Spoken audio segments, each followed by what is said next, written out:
Dr. Eric Kelly III and a host of phenomenal speakers from all around the globe for this 7-day virtual event that you don't want to miss. The mission of the Black Business Expo is to raise scholarship money from kids all the way from high school all the way from college. The Black Business Olympics is one of the largest Black business showcases in the world. It is an opportunity for businesses and companies to showcase their businesses globally. We are going to be giving away laptops up to $5,000 away to students. Again, I'm Olivia Appleberry, the founder of 2 Cents Finance and one of the speakers for the expo. I am so excited to see you there. For more info, go to www.blackbusinessexpousa.com or call 919-308-9090 and hope to see you there. I am Black Business. From the moment I wake until the time I sleep. Yes, I am Black Business. I am Black Business. Tell me, are you Black Business? I am Black Business. Do you support Black businesses? Listen, I support Black business because I am Black Business. Black Business Expo, one of the largest business showcases in the history of Black business in the world. The world! Sign up today at www.blackbusinessexpousa.com or call 919-308-9090. I am Black Business. I am Black Business. From the moment I wake until the time I sleep, I am Black Business. I am Black Business. Are you Black Business? I am Black Business.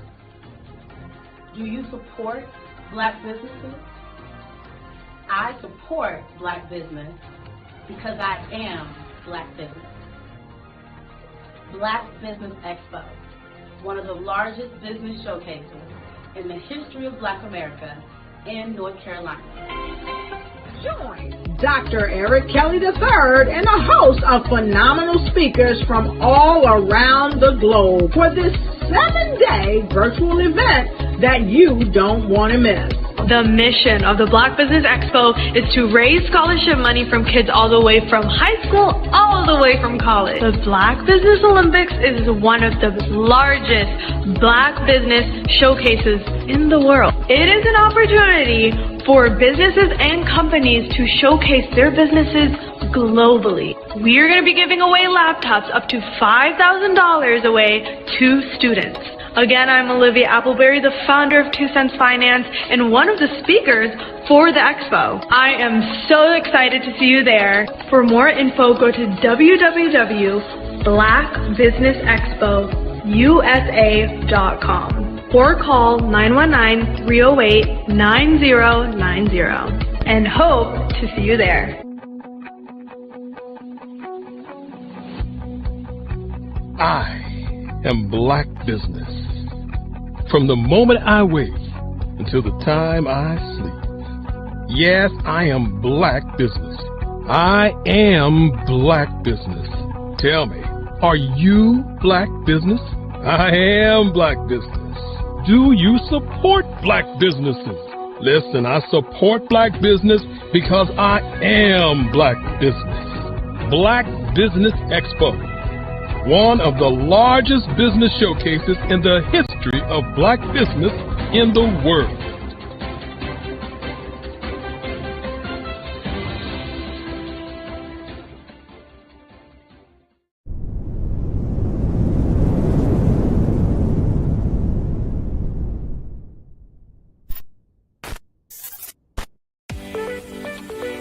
You are in the right place at the right time.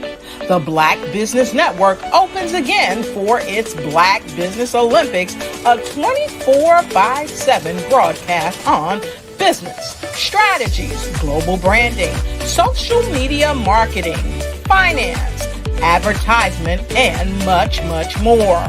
Featuring the top, most powerful entrepreneurs and speakers and thought leaders from all around the world as they gather together for this phenomenal event. Join the Black Business Network streaming live into the metaverse, STEM City, USA, Black Multiverse, Pod TV, Roku, Hulu, iHeartRadio, Apple TV, YouTube, TikTok, Instagram, Google Podcasts, Facebook, LinkedIn, IBM TV, Spotify, and Twitch. Tune in today and be a part of this amazing movement. The Black Business Olympics welcomes you.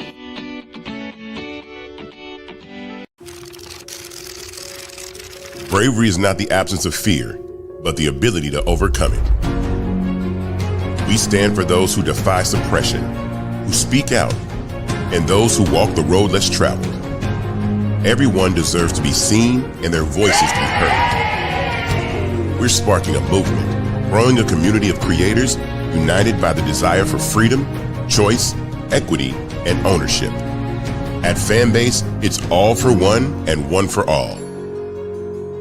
We support each other to guide, promote, and uplift you in a place where you can unapologetically be yourself. A place where your voice, ideas, and creativity are not just welcomed, but celebrated. We are Black founded, minority funded, and supported by a diverse, inclusive, powerful community that believes in the strength of authenticity and individual choice. Regardless of success or background, we welcome you, the marginalized, the underappreciated, the successful, the superstar. We're for all who seek a space to express themselves freely, where they are rewarded for being their authentic, true self. We transcend labels because only we have the right to define ourselves. We are built for the brave, the culture, the creators, and for the future where everyone has the power to shape their own destiny, where all are empowered, voices are amplified, and freedom is embraced. For the first time, you have a chance to own the platform you helped make popular.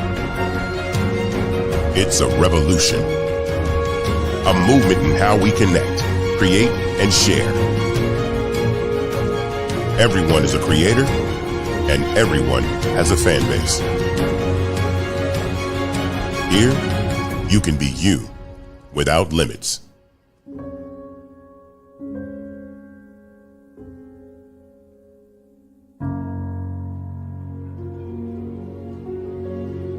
Phenomenal Tanya T. Wise, who is here from the great state of Maryland. Tanya, welcome and thank you for being with us today. Can you indulge our audience a little bit and tell them just a little bit more about who you are and what it is that you do? Well, I love being able to talk to people and have a magnetic attitude, being able to just show them. So I always like to say, level up is Coach at Tanya T. Wise here. So can you tell our audience, just give them a teaser about what your presentation will be about? So my philosophy is that we should all be living our dream life.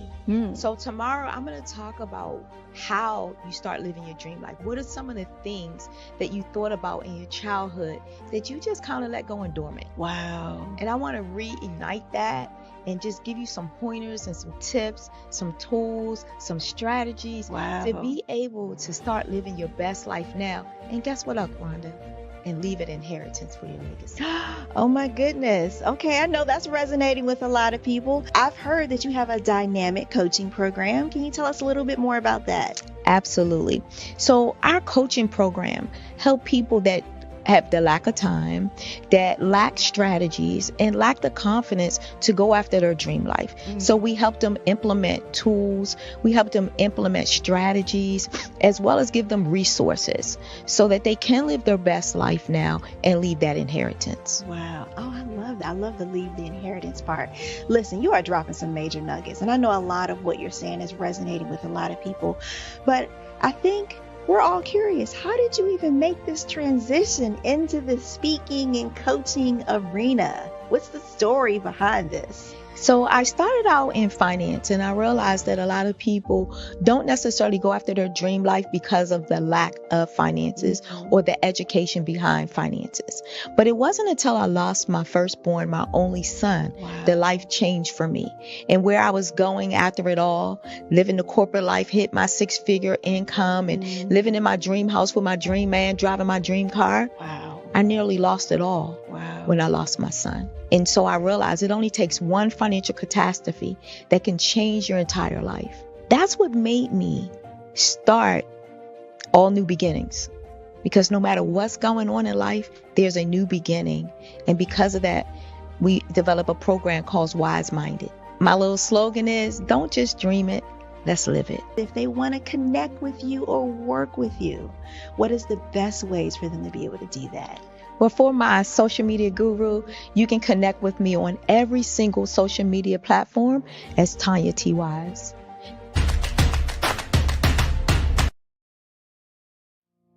Did you know that approximately 333.34 million businesses exist today, according to a report from 2021? And you may be one of those businesses, or maybe you're not in the business market yet, but you're aspiring to be a business owner. Well, guess what? You're in the right place at the right time. Because let's face it, everything is about timing and opportunity. Hi, my name is Dr. Lotus Richey, and I'm the CEO and founder of the Lotus Richey Coaching and Consulting LLC, along with the Lotus Richey Ignite Show. 15 minutes of success with Dr. Lotus Richey, as well as books to boom your business and bring who you are. And today, I want to bring this amazing message to you about the Black Business Network and the Black Business Olympics. See, the Black Business Network and the Black Business Olympics is designed to help people just like you, that's right, and look like me, to take their business to the next level. Not just in your front yard or your backyard, but globally. The Black Business Network and Black Business Olympics is designed not to just help you survive, but to help you thrive. So join us today as we come together with businesses all around the world to support our students, our children, our young teens, our young entrepreneurs. What we do is we come together to help raise funds for students who are aspiring to be business entrepreneurs, who are aspiring and who are thriving in college. We endow them with a wonderful opportunity to gain scholarship of either a laptop or several thousands of dollars. And we invite you to help be a contributor to this amazing opportunity to help someone that looks just like you. So join us today at our website and let us connect with you and help you ignite and take flight in every area of your life on the Black Business Network and the Black Business Olympics. I'll see you on the other side.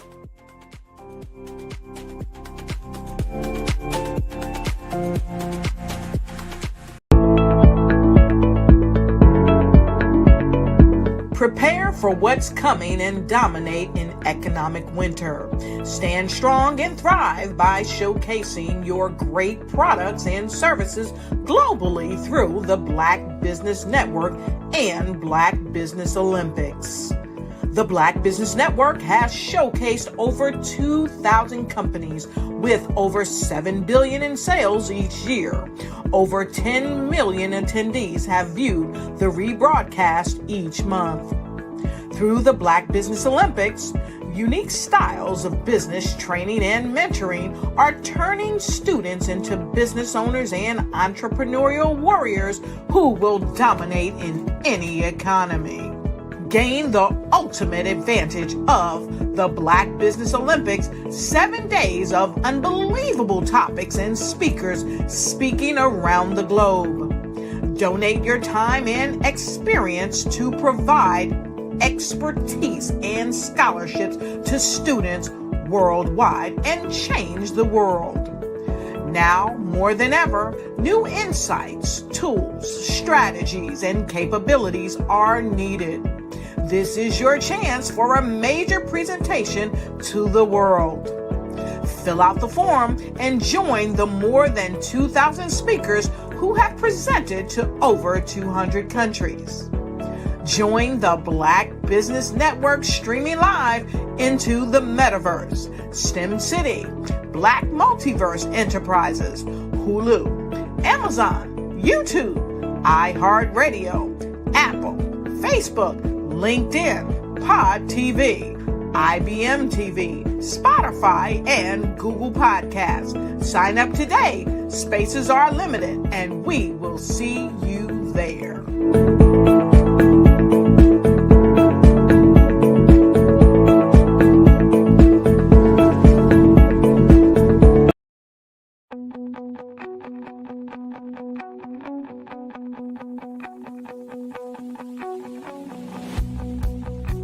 I am Black Business.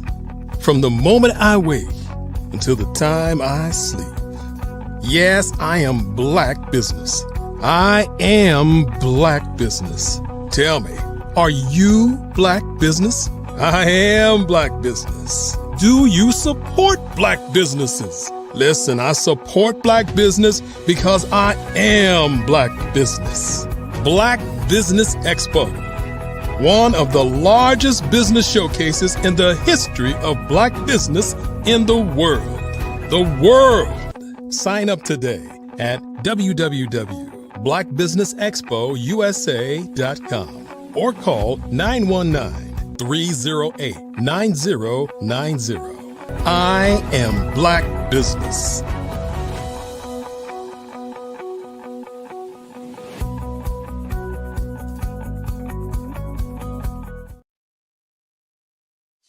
Good evening, business owners, entrepreneurs, thought leaders, and corporations. Welcome to the Black Business Network. My name is Crystal Gomez. I am your moderator for this session of the Black Business Network. The Black Business Network is a 24-hour business network showcasing Black businesses, business owners, entrepreneurs, and thought leaders worldwide. We have speakers from North Carolina, London, Singapore, Africa, Japan, and cities all over the United States. The Black Business Network is a global community sharing business knowledge to empower, inspire, and educate businesses about business. Today we are with Sydney Wormsby. Sydney Wormsby is an accomplished business executive with over 30 years of experience in strategic leadership, organizational transformation, and business development. He held senior roles at leading companies such as JP Morgan Chase, Citigroup, and PepsiCo, while also excelling as an entrepreneur and small business owner. His expertise spans business turnarounds, Six Sigma implementation, product development, and global market expansion. As an adjunct professor at Brooklyn College, Sydney is taught extensively in business, accounting, and economics, sharing his deep knowledge with future leaders. Now he works closely with CEOs, small business owners, and leadership teams, focusing on strategies that drive revenue and profit growth, particularly for women and minority-owned businesses.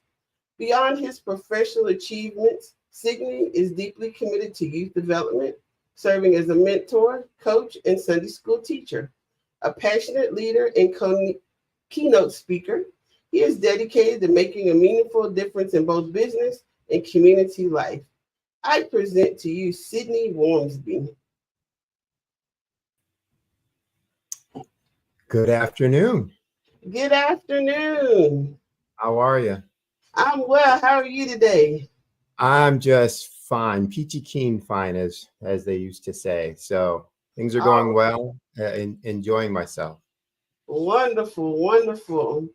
Well, let's get right to it, if you don't mind. Oh, yes, love to. So tell us, what inspired you to pursue a career that integrates corporate leadership with entrepreneurship? Well, I guess I'd have to say all of my young life, although I didn't know what I wanted to do specifically, I always knew that I wanted to kind of be in charge, be the guy. And so when I went off to college, I looked for ways to do that. So undergrad, I had an engineering degree, went back, got an MBA. And as I started working, I just looked for ways to get involved so that I could make decisions and have impact. And as I moved further along in my career, moved further and further up, one of the things I started identifying is, yeah, I'm driving all these results at all different levels, of an organization, but I really wanted to have a little more freedom with doing that. And so I looked to go off on my own and to start supporting, small businesses and entrepreneurs. So I got tired of making the big guy bigger, using all of my skills and talents, and really wanted to find ways that I could help folks who had dreams of their own and were just looking for help and support and how to achieve that. So I went off then to be able to do that, and used all the experiences that I had from working with corporate and corporate responsibilities to be able to help folks who were everything from mom and pop shops to small entrepreneurial businesses that were doing in the 15, 20, 25 mil, kind of $1 million annually kind of range, helping them to get to next levels. So is there any one particular success story that stands out? So I don't know about one, because I'm not the one kind of like, well, who's the best, NBA player of all time? Who's the best Major League Baseball? It's like with your children, you have something about each of them that you really enjoy and like. I think from a well-rounded perspective, there's probably two that come to mind. One was a beverage manufacturer that manufacturer and distributor that I was working with that was an existing business. It came in, they were doing about $800K a year. They had just bought the business maybe about a year ago, and they were trying to figure out how to make this thing kind of pop and go. And so, worked with them from everything initially with reducing costs and expenses, looking at what they were spending on right now and where were their opportunities for efficiency. Looked at everything from their vendors for their raw materials inventory. Looked at what chemicals and items they were using for their raw materials. Hey, could you use something that didn't require this specification but had this specification instead? Looked at their overhead expenses, things like their telecom charges and utility charges, et cetera, and what were they using as rates and codes and all that other kind of good stuff. So looked at all those kinds of things and was able to reduce their cost by about 20% in the cost of goods area and about 15% in some of the overhead areas. So having a net improvement there, but then started working with them on some of their revenue generation things. So they had a distributions agreement that was really heavily focused on benefiting the distributor and not them as an organization. And because they just didn't know any different and any better. And so worked with them on some of those things that actually brought more revenue in and gave them more exposure in the marketplace, worked on their messaging. So that was an example where it's a manufacturer, with some complexity to their business that I was able to help them kind of in each and all of those categories. The other one is one actually that I'm still working with. That is a woman who's starting up a farm. It was the first time that I'd ever worked with a farmer, as part of my business consultation or consultancy. And, so everything from startup and helping her identify what market she should be going in and why, helping her with the business planning, helping her with kind of securing funding and going out and pitching that business plan to different funders for grants and for loans, et cetera. Working on the operating model. Okay, how are you going to grow these? And again, even though I've never been in farming, it's operations. So it's what's going to be your cycle, what's going to be your process for that, what's your cost structure for that. If that's your cost structure, what your pricing, needs to be, who you're going after in terms of the target market, what are their needs, yada, yada, all those kinds of things.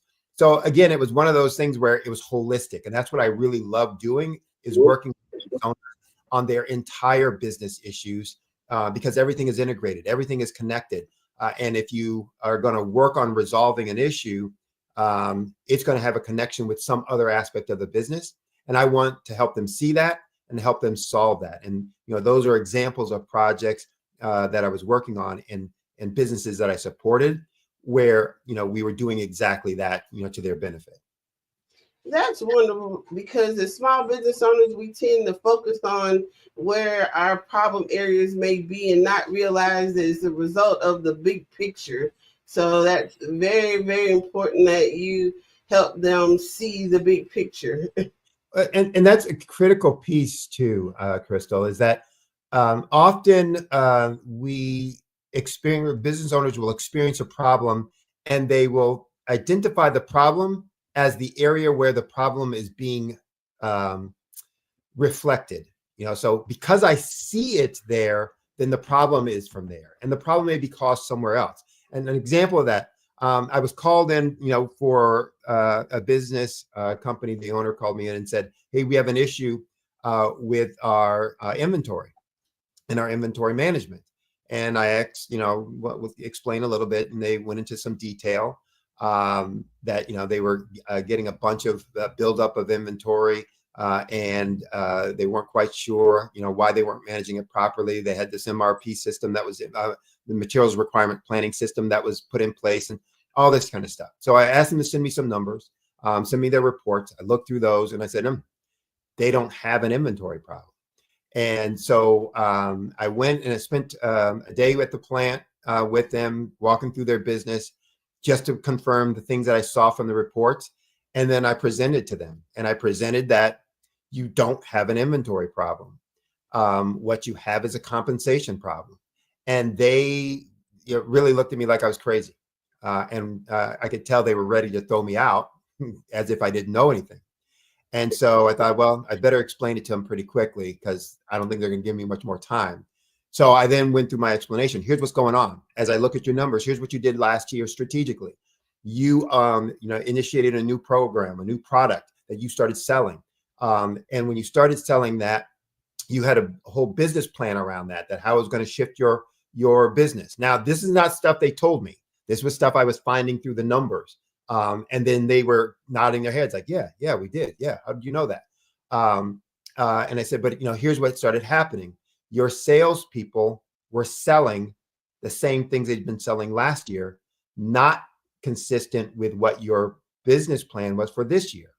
And the reason why is because they were still being compensated based on their commission structure was still based on the old products from last year. And they were making more money off of those old. And when they're making more money off of that, they're going to sell that. And that was different than what you were forecasting, and therefore different than what you were ordering, and therefore different than what you were scheduling in your production operation. And so that created the bottleneck. It's not that you weren't managing it properly. You weren't managing your compensation structure to match what you were asking the business to do. And so it was an example. And at that point, they're like, oh my gosh, that's true. That's what happened. And then they were able to resolve it, solve it, and move on with their business. But it's one of those things where you really have to look at root cause, not just, it shows up here and therefore the answer or the problem is here. No, it shows up here, but the problem was caused maybe somewhere over here. And you need to understand that and how these things are connected so you can go in and actually solve the root cause of a problem, not just the symptom of a problem. Wow, that seems so simple, but it required a lot of thought and study into the total process again. Absolutely. And that's what I work with my clients on, is let's look at the whole system. What are you trying to accomplish? Which is also why I use and how I use revenue and profit, to keep folks focused on that. So this is what you're trying to do. You're trying to get to this kind of revenue, kind of get to this kind of profit.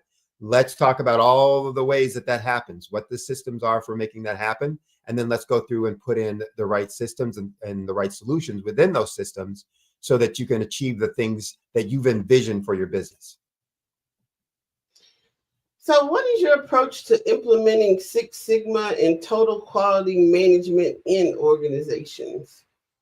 So, again, I came up initially through operations because I had an undergrad degree in engineering, and then my MBA was both operations management and human resource management.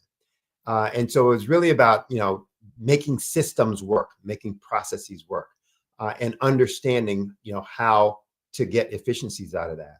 So in my manufacturing, life and experience, did a lot of work with Six Sigma, statistical process control, all of those things to understand, again, how to measure the effectiveness and the efficiency of systems, and then how to use that information to then go in and make changes so that you can now start improving on the outcomes and the results.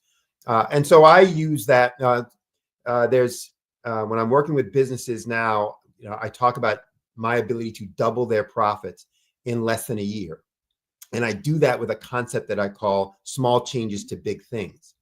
And that concept of small change to big things comes out of my work with the techniques and the methodologies out of Six Sigma, statistical process control, and some of these other quality assurance kind of methodologies. So it's understanding how the systems work, going in and being able to first stabilize a system by saying, here's what makes this outcome occur. And therefore we need to control these things, these factors, these variables, because they are what drive those outcomes. And if we can control each of those variables, then we'll control the outcome. And now that we know how to control the outcome, we can now start moving that outcome to any place that we want. And so I do the same thing with businesses from a revenue and profit standpoint. That just says it's not now a manufacturing operation, it is a complete system. And so the outcomes we're trying to control are revenue and profit, and most specifically profit. Because if I can make $100 and keep 99, that's a whole lot better than me making $1,000 and keeping 50. I don't care about the revenue. I'm really caring about the profit. That's what I get to do, something with. And so, I use those same techniques, those same methodologies to understand what are the key things, the big things that drive revenue and profit in a business. And when I know those things, in which they are the same, they're 5 things, the same 5 things in any business, I then say, okay, what are the systems? What are the strategies? What are the processes? What are the behaviors that make these 5 things get better or get worse? And if they're not performing well in the organization now, I know what to look at and look for why it's occurring, and therefore what to change. And if they're already doing okay, but we want to do better, we know what things to go in and make changes to. So that's how I use that process or those techniques right now. And that's why I can also get the results that I get with my clients so quickly, because we're talking about changing process. We're talking about changing procedures. We're talking about changing behaviors, which take no time. As soon as you decide you want to do it, you can do it. It takes no money because I don't need to go buy something to change my behavior. I don't need to go buy something to change the system that I use or the process that I use. And so I can implement these things quickly. I can have impact on them quickly, and I can get results on them quickly, and therefore be moving forward in the business.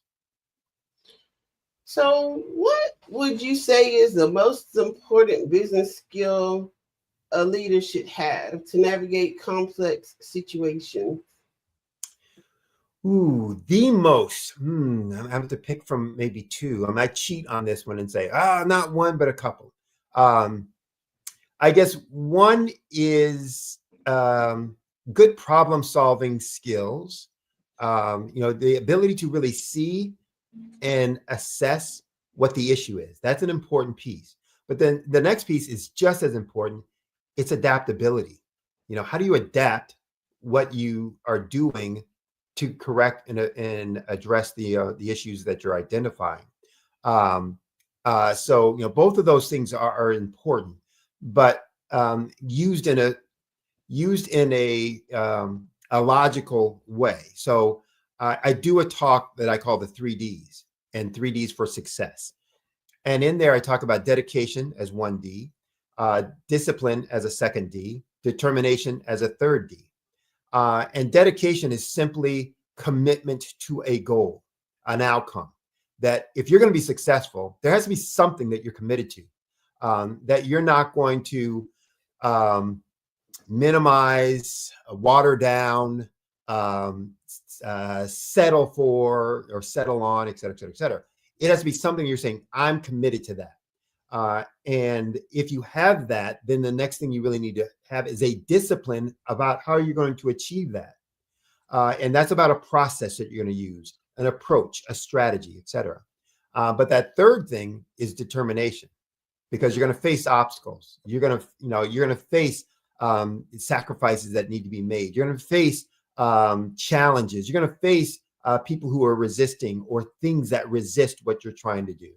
And so you have to be more determined than those forces. And so if you can do those three things, then you're going to be successful. To be able to identify what's really the issue, what's really the problem, and then be able to adapt within that helps you do those 3D things much more effectively, and therefore much more successfully. So is there a time where you help the company break into a new global market? Oh, yes. I will. So I'll talk about some of the things I did with corporate, because that was a lot of what I did as a global product manager, global ops and tech manager, et cetera. But then I'll talk about how I apply that with my small business clients as well. So, when I was with JP Morgan Chase, my role there as a global product manager, and I was responsible for new market entry, creating a product or service. In this case, it was service, creating a service that we wanted to use, for our large money fund clients, to do some retail investment activities in markets that we weren't already in.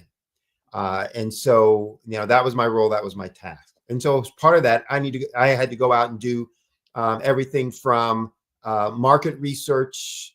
So looking at regulatory requirements, customer research, looking at things like, what did they want as a specification of this service? How are they going to use it? And combining that with the regulatory requirements. What was the competitive environment? Who were the competitors now? What were they delivering? And what was good about what they delivered, and what was bad about what they delivered? What was their pricing, et cetera, et cetera. Based on all that, what were we going to offer, and how were we going to offer it? What was our system for offering that? If this is what we needed to deliver, are we going to do that using our existing global operation now? Were we going to go buy somebody within each of those markets to do that for us? Or were we going to use some combination of our existing systems and something that we bought and acquired, or something that we built?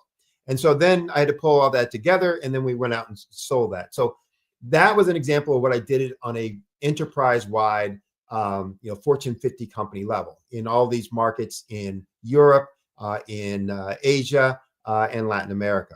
But I take that same approach when I'm working with my small and mid-sized business clients when they're going into new markets, whether those are global or just different segments within a market, the domestic market here in the U.S. But there was an example with a client recently where they were importing their materials from a global market, and some of the issues were about timing, as well as about specs, as well as about pricing. So using some of those same things to work with them on, hey, let's look for different sources. What's really important and critical for what you need, and who might be able to do that, and where else might this exist, so that you can get it on better lead times, at either an equivalent or a lower price, with the same kind of quality levels that you have. And we were able to do that in short order, just through that same process or those same kind of techniques. But also with clients around going into new markets domestic markets using that same approach. What are you looking to do? What markets exist out there? What are their requirements, customer requirements for that? What are they looking for? What are their pain points, et cetera? What are the regulatory requirements? Even if you're talking about across a state or across a county, there might be some different regulatory requirements based on the business that you're in. And so based on that, what are you going to do and how are you going to offer those services that have to be a different model than what you're using in this other area here. So working with them on all those specific kinds of issues so that they know that when they're putting something out there in the market, it's going to be the most effective for the target market within the region or the territory that they're operating in, and looking at all those aspects. So what are some of the most common mistakes you see small business owners make, and how can they avoid them? So how do I want to prioritize these? One of the, I'll talk about two, maybe because they're the most fundamental and foundational. There are several, that folks make, but these two I see almost all the time. And they're almost the first two that they will make, even when they're making others. One is around kind of differentiation. Where's your place in the market?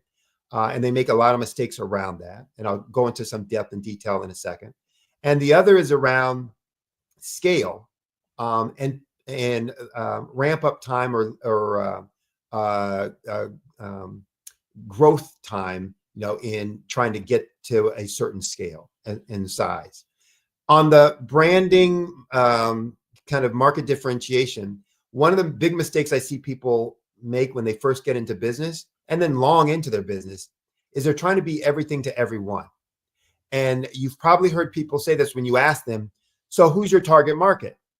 And they will say, with all sincerity and seriousness, everyone's my my target market. Everybody needs what I'm doing. And they believe that.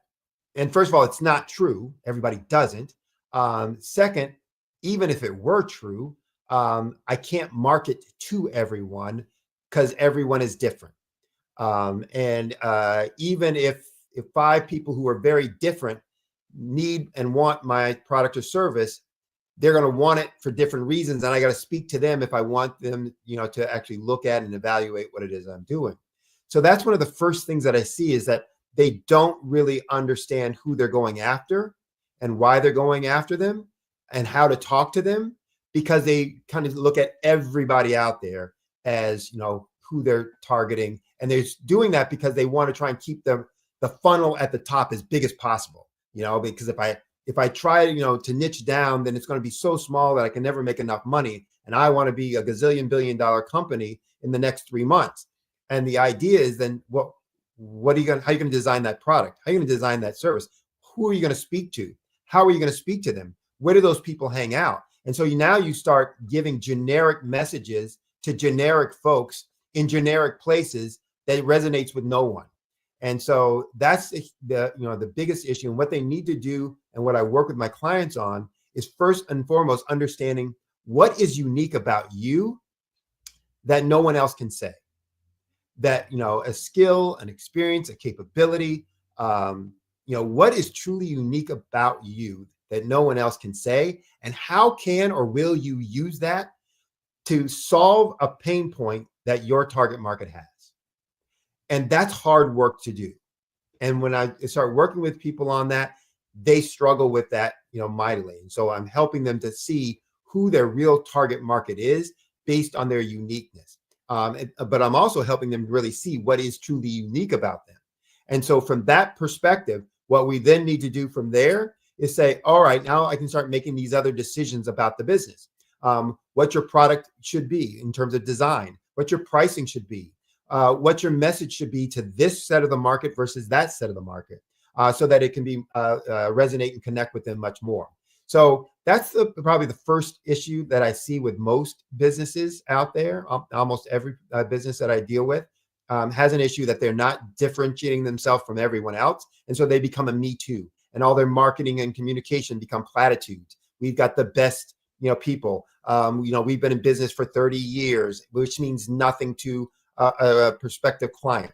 The second is in terms of scaling, that they try to ramp up and scale too fast before they really understand. So they're buying equipment, they're buying services, they're buying all kinds of marketing, spending all kinds of money on marketing before they really know what works, and why it works.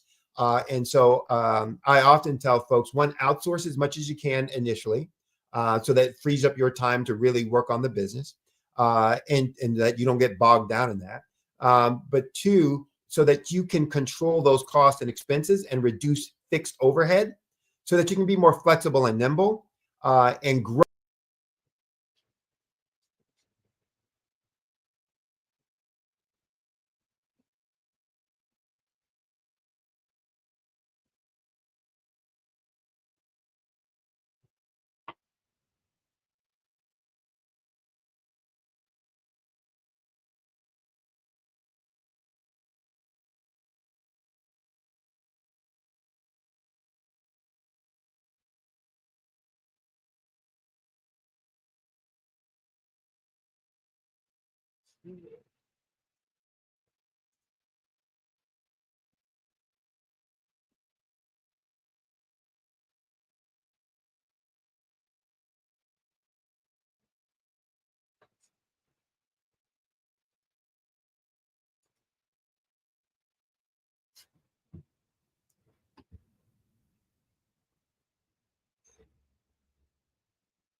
Sure, what happened?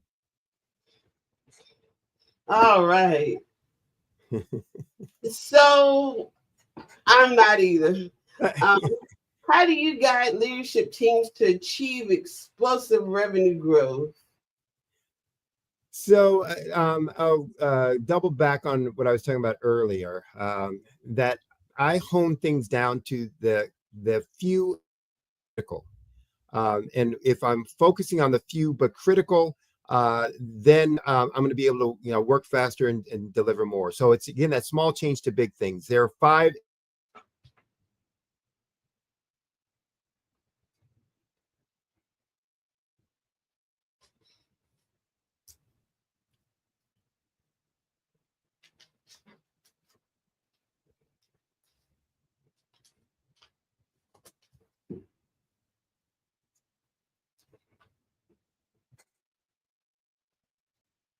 Artist to me is a creator. What if you could build your own city? A place where every child can find nurturing people to help them achieve their full potential. A place where every adult can access job training support. Where health education is abundant. Where social justice ruled the land. A place without limitations. Welcome. You have arrived at STEM City USA. It is what every city should be. A safe and trusted community where you find people and resources to help you become everything you are and beyond. STEM City is unlike anything you have ever experienced. It is a digital twin of the world around you, only better. STEM City is about energy and soul renewal. It is more than a digital world. You can almost feel the power of live cultural events, music, and theater. STEM City promises a better future for children with caring mentors and hands-on activities with dedicated tutors to support our youth. STEM City is your passport to a healthy lifestyle, with weekly events addressing our community's many issues. So share with us those 5 traits, please. So the 5 traits are this. 1, more leads. So if you want to grow your business, it comes from 5 areas: more leads, more conversion of those leads to paying customers, more transactions from each of those customers, so you're deepening the relationship with each of those customers, higher prices that comes from a stronger, higher valuation proposition with those clients and target market, and 5, the 5th area, reducing costs and expenses by becoming more efficient, so that you can drive more of your revenue to the bottom line and profit. So all growth from all business comes from those 5 areas. I don't care whether you're General Motors, General Electric, or General Acme, whether you're mom and pop that's been in business, for 30 years, a startup, or whatever industry. All growth from all businesses come in those 5 areas. And there are specific strategies that you use and processes that are important within each one of those. And so the key really is to understand those and make sure that you're spending time on implementing and institutionalizing those with the right behaviors, with the right processes, so that they will be working to generate leads on demand and therefore revenue on demand, and then flowing through with efficiency to get profits at the end of that funnel. So that's what I work with businesses on, identifying that for each of their specific systems, so that they can grow. And because, again, there's no cost, no time to implement, no extensive time to implement, we can get results very quickly and typically double profits within 12 months time frame. Well, wonderful. So tell us, what do you enjoy most about teaching business and economics at Brooklyn College? Well, it's probably the same thing I love about working with small businesses as a consultant, or learned, or that enjoyed when I was working at corporate. I love having impact and making a difference, and helping people get to where they wanted to go. And so whether I'm teaching a class or whether I'm teaching a business owner how to be more effective with their business, or when I was with corporate and I was teaching my staff, how to be better at what they do so that they can go on to the careers that they wanted to have. It's that same thing. I wanted to have impact and to help people get to where they wanted to be. And that gives me the most joy. That gives me the most that makes me the most passionate about what I do, and what energizes me each and every day. So what do you feel your experience as a professor has influenced your coaching and consulting style? Probably it reinforces, being a professor, you get people coming into your class at all levels of knowledge and understanding, or ability to adapt what you're saying and internalize it. And so that helped me to find ways, new analogies to use, new examples, etc., that would help each student kind of get it and understand it. And that helps me, working with an owner the same way, because every owner is not going to get every concept that I'm talking about. And so understanding that already from students' perspective, it helps me then to say, what's another way I can speak about this? What's another example I can use? What's an analogy that I can use from something that they know, a hobby that they have, a passion that they have, the business that they're in, so that it resonates with them and they go, oh, I get it, I understand now, etc. So that's probably how it's helped me the most. So what advice do you have for young entrepreneurs just starting out? It's probably not the business advice. It's more it is the personal advice. You can make money on anything that you want to make money on if you love it and you're good at it. So find the thing that you love most. And I'd say this for any young person going into a career, going into college, trying to figure out where they want to be. Find out what you love, what you're passionate about, where you want to make impact and make a difference, and then go do that. And you can find ways to monetize that, to make money off of that, if that's your choice. But you'll always be happy doing that.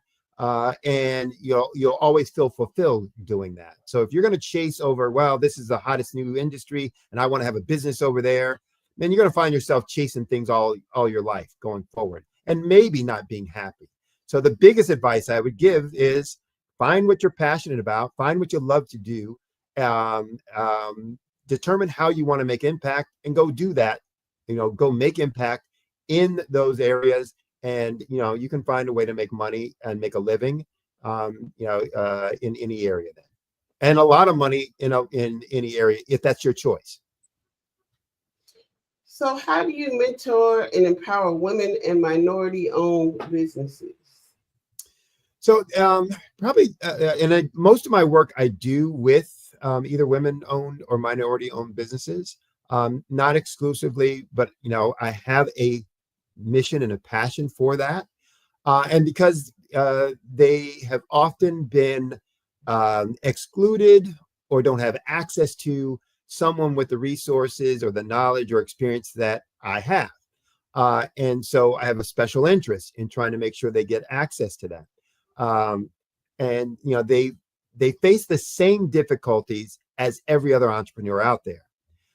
But there are some of those difficulties that they face that are a little more difficult because of who they are. So, funding is a problem for every entrepreneur. And if I asked any one of them, and every survey says access to capital is the number one issue of why most businesses fail, and that most business owners struggle with. That's no different for a women-owned or minority-owned business. However, denial rates for loans and applications and grants, et cetera, are much higher for women-owned businesses and for minority-owned businesses. And so even though it's an issue for everyone, there are bigger issues for those folks because of the hurdles and obstacles that they have. And so I really get energized, enthused, inspired by helping those folks overcome those. Because at the root and at the heart for me, I'm a problem solver, and I get excited about solving a problem. And so it's a challenge for me. It excites me, it energizes me, et cetera. And so I get excited about that for that reason. But also because, again, they don't generally get access to someone with my background, experiences, et cetera. And I want to make sure, they have that same opportunity. So whether it's networking with them, being a referral source for them to, interact or introduce them to the right folks who can help or assist with them, or whether it's coaching them, any ways that I can help, I look forward to being able to do that. So as a deacon and Sunday school teacher, how does your faith and values influence your work? So I'm a very spiritual person. And so that make a difference, make an impact, comes from my faith beliefs and what we were put here to do. So I have a strong belief that God gave us all at least one talent. At least, that's what scripture says, and that's what I believe. God gave us all, every one of us, at least one skill out of these 8 skills that are listed that we have in abundance to be able to use for the good of all humankind. And that's the expectation. Now, some of us may have more than that one of the 8. Some may have 2 or 3 or whatever, but we all have at least one. And so I look for ways to be able to make an impact and make a difference in the lives of others in a positive way, using whatever skills that I've been granted or given, within that. So I have a special commitment for and passion for youth and youth development, because again, it sounds trite, but they're the future. And if you can get that right, then the future is going to be bright and right. But I also have a passion for business because they're so complex in the kinds of issues and the intricacies and the integrations of different systems, et cetera.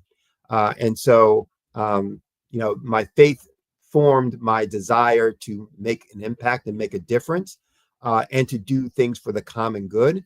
So I found avenues for doing that in business that makes me, that satisfies me. But I also then use that in the ways that I interact with folks. So whether it's my pricing structure, whether it's my flexibility on, how to interact with them, or even in what I was talking about before, my desire to find different ways to communicate information so that everyone can connect with it, no matter where they're starting from.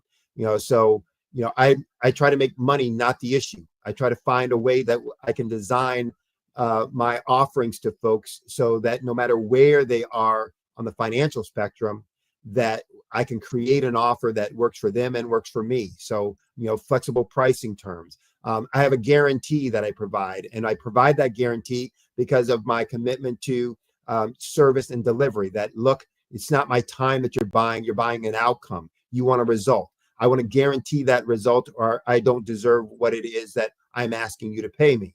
And that comes out of my faith. So all of those things in the way that I do business comes from the faith that I have, that I get from my, spiritual, my spiritual education, my spiritual beliefs, et cetera. And I try to incorporate those in the way that I do business and the way that I interact with folks, and then what I'm helping them to achieve.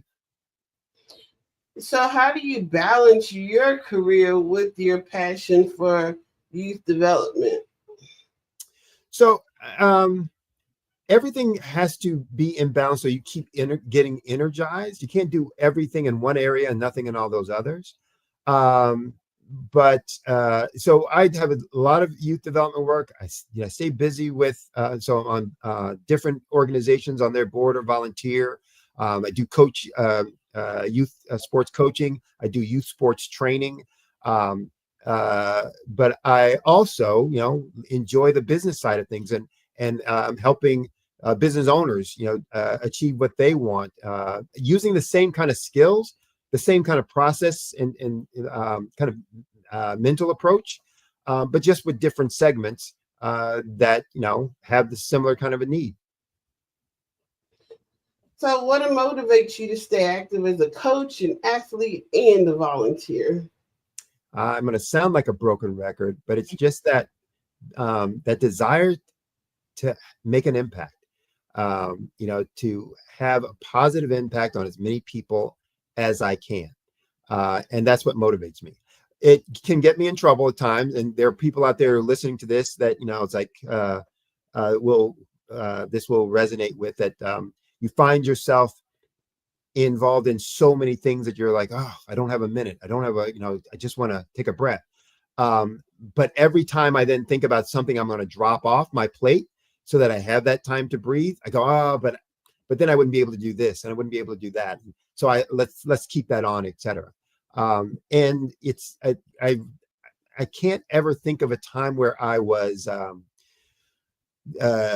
depressed or stressed out, et cetera, because all of those things do energize me. It may not energize other folks, but for me, it energizes.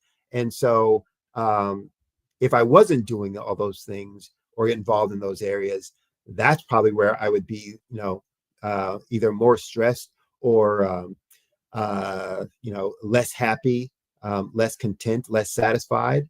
So, staying involved in that keeps me balanced, a little bit here, a little bit there. I mean, obviously I'd still like to do things with family and friends. That's not to the exclusion of that. But it's to make sure that I feel like I'm making a difference. So earlier you mentioned 8 key areas. Could you expound upon those 8 areas?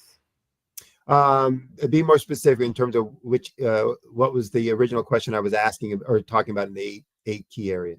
Yes, we were discussing how your faith and values influence your work and your passion for youth development, and you mentioned that there were 8 areas. Oh, 8? No, that was 8 talents or skills that God gives us. One of. So, yeah. And again, for those who aren't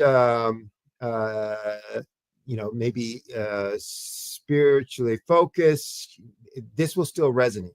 That in scripture it talks about God gives us one of 8 talents to use for the good of humankind. Those are, and I'm not going to off the top of my head remember them all, but one is intelligence, one is wisdom, And there's a difference between those. So intelligence is more the ability to learn things and, to apply that learning. Wisdom is more kind of in advice, counsel, etc. Enterprise building, the ability to, build organizations or, enterprises of substance and impact, and yada, yada, yada. So he gives us, one of these 8, at least one of these 8, every one of us has. So when somebody says, oh, I'm not good at anything. Yes, you are. You haven't figured it out maybe yet, or you keep running away from it, but he's given it to you. Now, I can have that gift, but it doesn't say where I have to use. I can use it anywhere. I could use, my gift for enterprise building in building a company, building a for-profit company, building a not-for-profit organization, and building a community, a city or a state, or I can use that in all kinds of different ways. A college. So it doesn't tell us where we're going to use that or where we're limited to using it. It's just saying, I've given it to you. Go find a way that makes you happy, that serves all other folks. And again, some of us are lucky that, maybe he gives us a couple. Great. But every one of us has at least one. And so our challenge is to really know what that one is and figure out what that one is and where we want to use that to make impact, and then go have fun making that impact. I think it is important that we do what we love, because I know growing up, we were taught more to, go into careers that tended to be high in pay. So that did not equate to you necessarily loving your job. So, it can result in burnout and unhappiness. So I think we see that a lot in our younger generation. It really resonated with me when you said that, because I see a lot of young people in my circle, my family and friends, my nieces and nephews, my friends' children. They get into what appears to be a dream career, or at least when I was their age, I would have thought it to be a dream career, and they just quit. And if you ask them, they'll tell you, I didn't like it. I wasn't happy. I had to work too many hours. That is a big shift from, what we may have been taught in the past. You expected to work those hours, because without working those hours, you could not hold on to that high-paying career, and you would never leave, because the prospect of finding that again, you would think that you may not get it yet, but that is not how our current generation thinks at all. Well, yeah, and that opens up a whole nother can of worms about the structure of the jobs and job markets, et cetera, et cetera. But at the root of that comment about do what you love, and you can, and as I said before, you can make a lot of money at anything. And I always use this as the example. And I don't know if it's true because I don't know the person, but from what I see, this is my truth about it. That I always use Martha Stewart as the example that says, gosh, when Martha Stewart went to college, if she had told her parents, when I get at my degree, I'm going to get out and I'm going to make a business of setting tables and decorating tables and blah, blah, blah, blah, blah, whatever all the stuff that she does, right? Right. Their parents probably would have said, what are you doing? You can't make any money like that. We sent you to college, you need to go out and get this good job, blah, blah, blah, blah, blah, blah, blah. But it was something that she had an interest in, was passionate about, and then went about, how do I fulfill this? Fulfill myself first for the benefit of others, that will make them happy. That will, solve some of the issues that they have. And she creates a billion-dollar business or multi-billion-dollar business. That can be true with any organization, with any issue. You can either do it for fun, you can do it for money, you can do it for little money, you can do it for lots of money. Depends on what you want to do, what your objective is. But you can if your objective is to make money, you can make money doing anything that you love, and that you're willing to make yourself good at and master. And that becomes the important thing. A lot of times folks want to make a lot of money, but they don't want to master that craft, whatever that craft is. Well, that's a recipe for failure and frustration. If you want to be the best at something, then you have to master it. And that means really knowing it and understanding and putting the time into it, and being conscientious about what you're delivering, along the way. And if you really are passionate about something, then you're going to want to do that. You're going to want to spend that time. You're going to get energized by doing it. And then people will seek you out, and you'll be surprised and amazed at what they're willing to pay you for, because they'll see the value in what you can do for them as a solution. And so I'd say first and foremost, find out what you're good at, find out what you're passionate about, and then go seek how you can make a difference in other people's lives with that. And the money will follow. So do you have a memorable experience from your work with youth mentorship programs that you can share with us today? I'm going to give a shout out. There's a program in Pittsburgh that I worked with for many years, called YES, Youth Enrichment Services, that does phenomenal work, in terms of teaching youth leadership skills, business skills, peer mentoring, et cetera, et cetera. So the person who heads that up, Floyd Jones, very passionate, committed, individual, has been working on that, with that organization from founding it, to today, and doing great work. And I had, the privilege of being able to work with them as a contributor and a board member, for a while, and really enjoyed that and watching, people grow. There's an organization I work with right now, started out more as from a client relationship, that I now am, doing volunteer work. That's a youth development program that uses sports as a way of teaching kids soft skills like discipline, like leadership, like community service, like academic excellence, et cetera, et cetera, et cetera.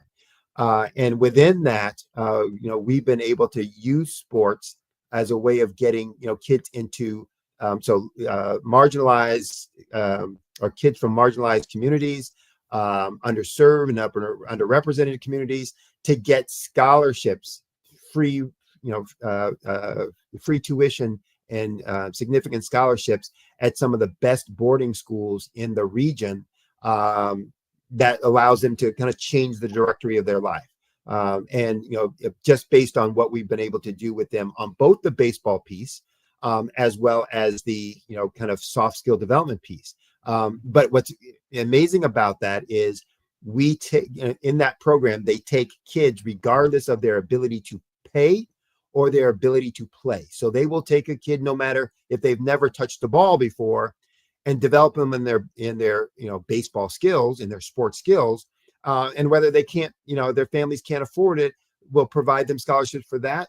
But then what you're seeing down the road is that those same kids are getting these opportunities for these life-changing scholarship opportunities at these elite boarding schools or elite private schools or elite public schools that they didn't have or wouldn't have had previously. And that's not only heartwarming, but it's inspiring. It says, I want to do more of that because I want to see more of those kinds of impacts. So those are just a couple, of the stories of folks that I've worked with in the past. There's a whole lot of others. There's a lot of organizations out there doing some great things that I've had the opportunity to work with, or in some cases I just heard about. But those are two, that I would, kind of give shout outs to based on, some of my direct work with them. So what do you enjoy most speaking about as the keynote speaker? Oh, so many things, but all of them probably deal around leadership, kind of leadership activities, how to lead others, how to motivate and inspire others, how to get more, higher performance out of others, how to be more efficient and effective in what it is that you do. So those are the kinds of conversations I love to have most. I can talk about, all kinds of topics, whether it's technical business stuff, marketing, business planning, finance, yada, yada, yada. Whether it's improvement techniques like Six Sigma, statistical process control, quality assurance methodologies, yada, yada. Or whether it's organizational development stuff or cost efficiency stuff. So I can talk about any of those kinds of things, and I can talk about them with passion, and I can talk about them for hours at the drop of a hat. But the ones that I probably enjoy the most is when I get to talk to people about how can they improve their leadership skills, because when you improve your leadership skills, it's a multiplier effect. So if I'm teaching 10 people, those 10 people will have impacts on 50 people, and those 50 people will have et cetera, et cetera, et cetera, et cetera. On some of the other things that I talk about, I can impact those same 10 people, but they may or may not impact, multiplier effects after that. But I can say I had an impact on them. So that's why the leadership ones probably inspire me more or resonate with me more, because I feel like, when I'm doing that, there's a multiplier effect that, exponentially more people are going to be helped and assisted based on that. So what inspired you to write your book, and what message do you hope readers take from it? Well, first, so folks know out there, I just I wrote my second book, but the first one that I actually had published and sold or selling. So it is a book about really these concepts that I just talked about. The book is called 1 + 1 = 11. The transformative power of small change to big things. And so you've gotten a little taste of what I'm trying to get as a message across in that book. It's a fundamental belief that business, like life, is not complicated. It's pretty simple and straightforward. And so I want people to understand how powerful making small changes to the right things can be in your life. But, in this case, in this context, I'm talking about in business.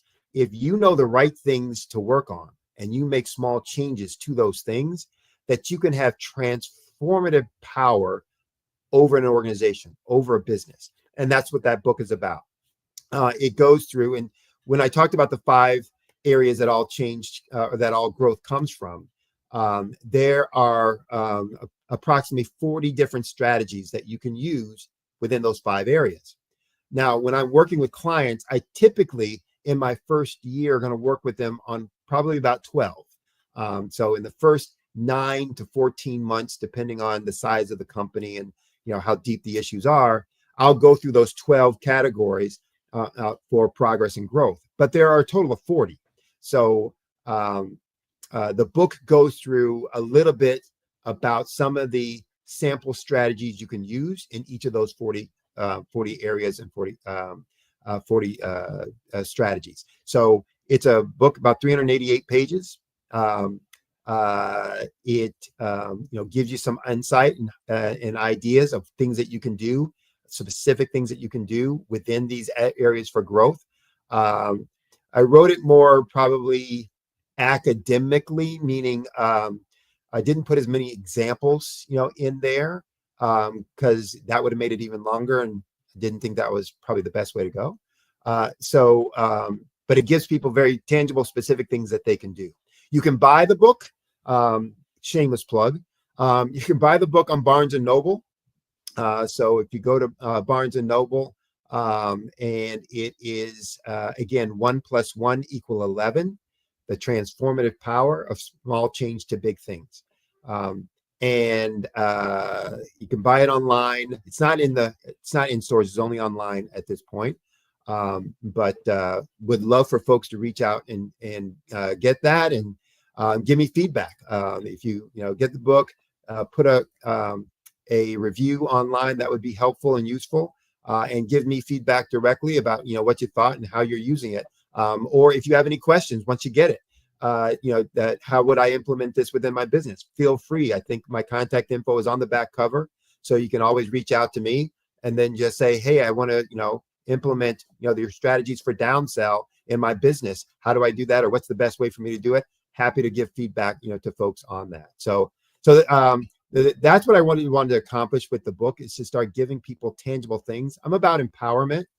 And so one of the things that this concept of small change to big things is about is empowering business owners to understand that growth is in their hands. So many business owners that I talk to when they first come to me are frustrated because they're not growing. And what they think is, well, I need to get a loan so that I can buy this piece of equipment, or I need to get a loan so that I can, pay for this kind of marketing, or I need to improve my P&L so that I have enough money to pay for marketing or this piece of equipment, et cetera, et cetera, et cetera. So they're always waiting for somebody else to do something, or to give them something or provide them something for them to grow. And what I want them to understand is, no, you have everything you need right now in your hands. No matter how badly your business is running right now, you have the power to change that through your actions. And again, the changes in process, the changes in procedures, the changes in behaviors that you can make in your business right now, which will change what the results are in your sales growth, revenue growth, and will change what they or make the changes in profit growth. And so I try to empower them with understanding these 5 areas, these kind of strategies, put them in place, and you'll see the transformation in your business. You stated we have everything we need to get started. I personally cannot stress that enough, because yes, we always think we need this, we need that. If I had that, I would be more successful. But it starts with us. The business was our idea, so we need to continue and realize that it's our ideas that keep that business growing. Right. And if you're not growing, and again, I get all problems, all ills, are solved by more money. So yeah, you give me enough money, I can do anything. But that's not a measure of my ability. That's a measure of the power of money. I take pride, and when I talked about I love solving problems, I look at it as a challenge. I love, what can I do when I either don't have everything I'd love to have, or when somebody says it's not possible. And so what I want business owners to understand is, look, you want to grow your business. You can do that without any help. There are things that you can do right now. Let me teach you how to do that. Let me help you and assist you in implementing those things so you can start growing and moving forward. The false logic and the false thought is, well, if I had money, then I could just, boom, I'd be there right away. No, you'll spend money wastefully. If your business isn't running well right now, and I gave you $1 million, you'd have $1 million spent in expenses, and your business still wouldn't be running well. Now, it may run pretty comfortably for a little while, but ultimately it's not going to run well. And so the idea then is to say, okay, then, let me understand how to make this thing run well, and then it will run well for, all time. And I can then use money to scale up faster. And that's the only thing I really try to work with them on. And so, yes, we have everything that we need. I truly believe that. And I work with my clients to help them see and understand and then act upon that. And so, if you're struggling to see it, then you need to reach out to someone as a coach who can help you with that. Because you're not going to get there on your own or waiting for that to, somehow miraculously happen in your life. It's not going to happen because, somebody sprinkles foo-foo dust on your business and poof, voila, it grows. There are specific, tangible things that need to be done. You need to do them. If you're not clear on what those are, that is okay. But then you need to be reaching out to someone, a coach or whatever, to be able to get that insight so that you can do it, and then trusting them and you doing the work and trusting them and their guidance so that you can get to where you were, looking to go. So small business owners don't realize that they need a coach. Everybody needs a coach. Even coaches need coaches, correct? Right. Right. Well, I mean, and here's the thing. Most um, most business owners know when they need a coach. Often they aren't quite sure. They know they need help. Let me put it a different way. There are a ton of business owners out there that know they need help. They're not quite sure what a coach will do for them. And so that skepticism and question is okay. But then you reach out and you try to understand, what is it I need? What is it I'm looking for? Or you go to coaches who can help identify. So one of the things I do when somebody comes to me or I'm interacting with them, I try to show them that, first I want to understand, what is it you're wanting? Where is it you want to go? What is it you're looking for that you don't have right now? Okay. If that's what what's holding you back from that? Now that we understand that, then if that's where you want to go and that's what's holding you back, or that's what you think that's holding you back, let me take a look and see if I agree or concur with that. And then we can create a plan for moving forward. And so most of them know that it's not working for me. This is not going the way I want. But one or two things then gets in the way. Do I really know what I need? And am I willing to pay for the help to get there? So it then becomes like, well, I don't have that money, so I can't do it. Well, you're going to wait until you have that money. And again, I'm going to show you you don't have to spend money to be able to get that to happen. So when are you going to do it if you're not going to do it now? Or if you're not going to work with me? And one of the things I learned that seems to be true is, people, when they're not going to move forward, either believe that I'm not capable or that they're not capable.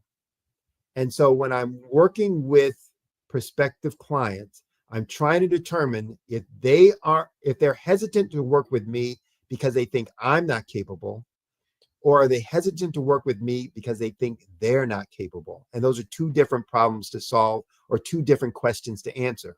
If you think I'm not capable, then I have, a responsibility. I can show you examples of when I have, or I can structure my offer so there's no risk to you. I will deliver and I'll get paid on what I deliver. So you don't have to question that any longer. If you aren't sure that you're capable, that's something that you need to work through in your own mindset. And that holds so many people back, that they see things that they've done in the past and none of them worked. And so they think no matter who I'm working with, I'm just not capable of doing that. So I'm just going to keep struggling on my own and until I figure it out. And that just never becomes a recipe for success. So, I tell folks all the time, find someone that you trust.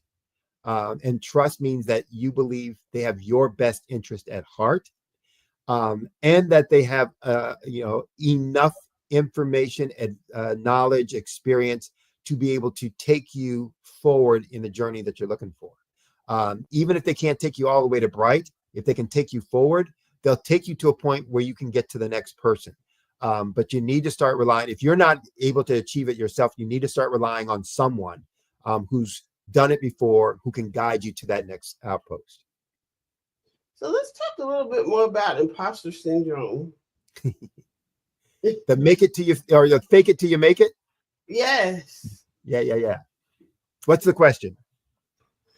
So you mentioned that, if I'm not capable, or I feel like I'm not sure, imposter syndrome plays into us feeling that we're possibly not capable. All right. So there's two aspects to that. I mean, there's the I'm not worthy, I'm not capable. That's a inferiority kind of complex. I'm not a psychologist or psychiatrist, so I can't.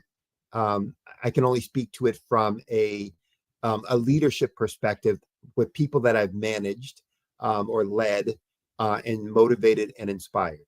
And so if you feel you're not capable, and if I start interacting with someone as a client who I sense that that's a part of what's going on here, I either show them things that they've done in their past that, say, look, you solved and resolved this. This is no different, and that to try and give them some confidence on that. or I structure some things in the work that we're going to do that gives them a little more confidence about, oh, the possibilities of that. So one of the things, for example, when I'm working with a client that has an existing business and some significant revenues and expenses, is the first thing I work with is on expenses for a couple of reasons. It's not about just cutting cost; it's about finding efficiencies, and it creates an early win. Look, in just this amount of time, in a few weeks, we've been able to identify this amount of dollars that are going to go back to your bottom line. This is what you're able to do. And here's an easy win. Now we're going to work on some other stuff. But now you've built up a little positivity in their mind that they're able to do that this is going to work, that there is success, ahead, etc. And so you can do those kinds of things. But if it's your mindset that's stopping you, then, you've got to really look at, how do I change that mindset? The fake it till you make it perspective, and sometimes that, done the right way, okay, it might have some positive things, that I'm acting as if, I'm already there. Some people use the fake it, until you make it to do that. I'm going to act like I'm already there, or act as if I'm already there. And then ultimately I'll get to that point. But if you're doing it as, we used to call it fronting, you're just fronting, you're creating a facade, that is different from the reality, and that's never going to work. And so you really have to be doing the work, for growth, for change, for improvement, if you want to achieve that kind of growth and change and improvement.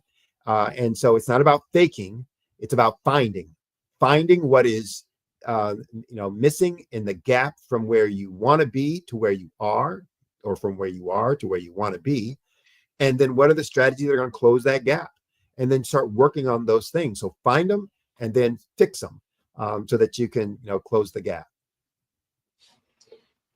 So what is your ultimate goal in helping businesses and communities, and how do you hope to be remembered? Again, going to sound like a broken record. Here lies someone that made a difference, made an impact on the world, made an impact on those, and on the world. I don't mean like, oh my gosh, he discovered the cure to cancer. No, but made a difference in the lives of the people that he touched. So that's how I want to be remembered. That was always willing, to help, and to look for ways to make an impact. What was the first part of the question? What is your ultimate goal in helping businesses and communities? So the other, one of the ways. So I'm in the process of making my 2025, business goals and objectives, etc. So obviously looking at what I made for the plans for this year. What do I accomplish? How did I get that? What did I miss? Why did I miss that? Yada, yada, yada. One of the goals I'm setting for next year is around a dollar volume of impact. So I'm setting that at 25 million, that I want to have a quantifiable impact of $25 million on whatever number of businesses that I, interact with over the course of the year. Now, that can mean I work with 25 businesses and have $1 million impact on each. That can mean that maybe I work with one business and have a 25 million, so you can get there a lot of different ways. But, I'm really looking for, ways to quantify that and to drive myself to, reach more and more people, to be able to do that. And more creative ways to do that. So I started looking at it. Well, if I want to do that, how many of those, dollars of impact do I want to be paid for? How many of those dollars of impact that I want to charge for? What would be if I was doing that? How many businesses is it? If I was doing the same kind of businesses that I did this past year, if I want to do a different size or kind of business, next year, what does that have to be? So to start thinking about, okay, what do I need to do the same, or what do I need to do different? What do I need to do more? What do I need to do less? All that kind of good stuff. But that's one of the ways I want to have impact. that's one of the ways I'm going to measure impact next year. So for those who are out there listening, who want a piece of that impact, feel free to reach out to me. And you can be a part of that success story. Well, I have thoroughly enjoyed speaking with you today. I personally have been thinking about what I'm going to implement differently in 2025, what my goals and strategies are, and you helped me to put that into focus. I would like to thank you for that. And please tell us where we can reach out to you if we want to partake in your services. So the easiest way is to reach me by my website, which is solutionswithresults.com. Again, solutions plural, results is plural. So solutionswithresults.com.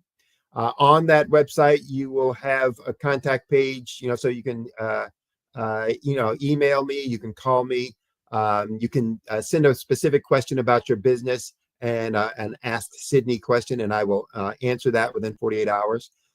You can reach me via phone at 718-791-8707. So that's in the US, so +1, 718-791-8707.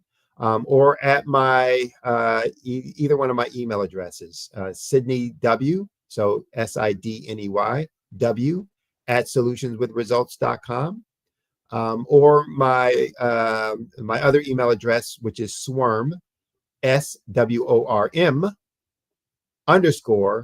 _22 at yahoo.com. So reach out to me any one of those ways.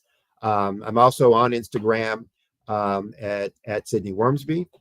I'm on LinkedIn. So I'm all on those kind of pages, not using Facebook at this point, but at least not active.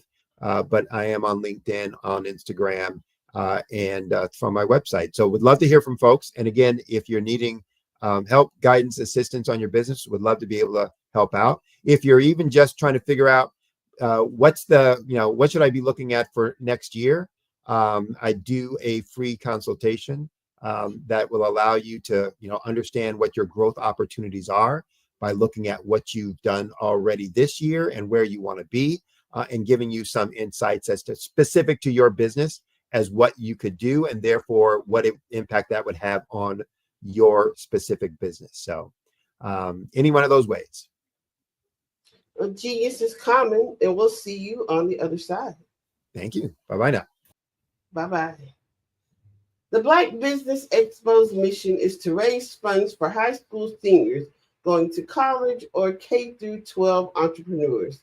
This expo is a fundraiser for students. You may go to www.blackbusinessexpo USA to donate to the scholarship fund, or use the Cash App that's on the screen below. That is $BBXUSA. Now, our goal is to give laptops and up to $5,000 to 10 students. Students can register online at www.blackbusinessexpousa.com. Every dollar counts. So we want to remind you to donate to the scholarship fund. We want to thank our Black Business USA Expo sponsors for November 2024.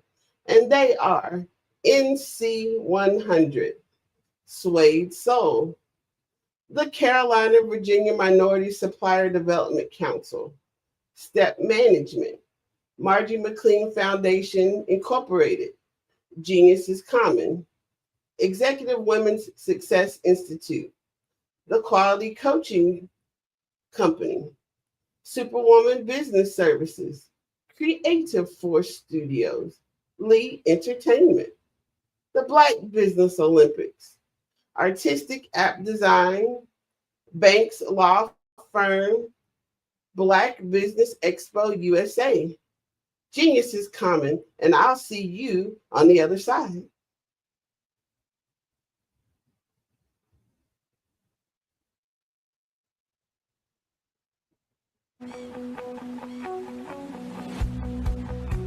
I am Black business. From the moment I wake until the time I sleep. Yes, I am Black business. I am Black business. Tell me, are you Black business? I am Black business. Do you support Black businesses? Listen, I support Black business because I am Black business. Black Business Expo, one of the largest business showcases in the history of Black business in the world. The world! Sign up today at www.blackbusinessexpousa.com or call 919-308-9090. I am Black business.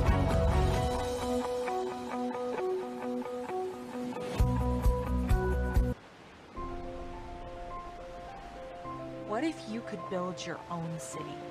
A place where every child can find nurturing people to help them achieve their full potential. A place where every adult can access job training support, where health education is abundant, where social justice ruled the land. A place without limitations. Welcome. You have arrived at STEM City USA. It is what every city should be. A safe and trusted community where you find people and resources to help you become everything you are and beyond.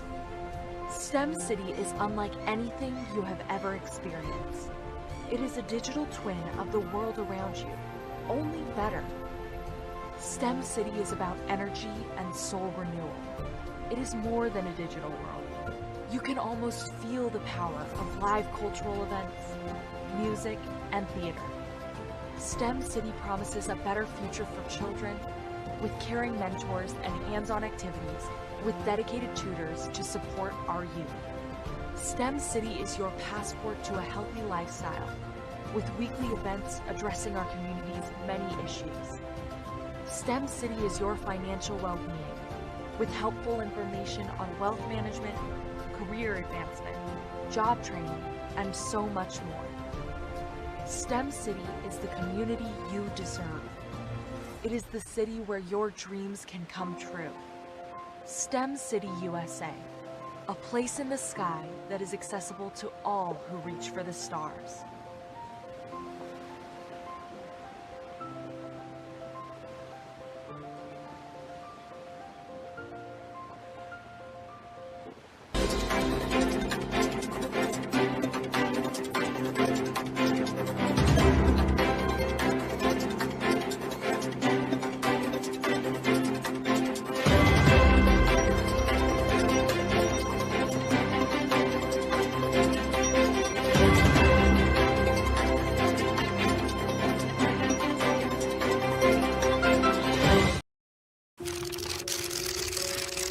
Bravery is not the absence of fear, but the ability to overcome it.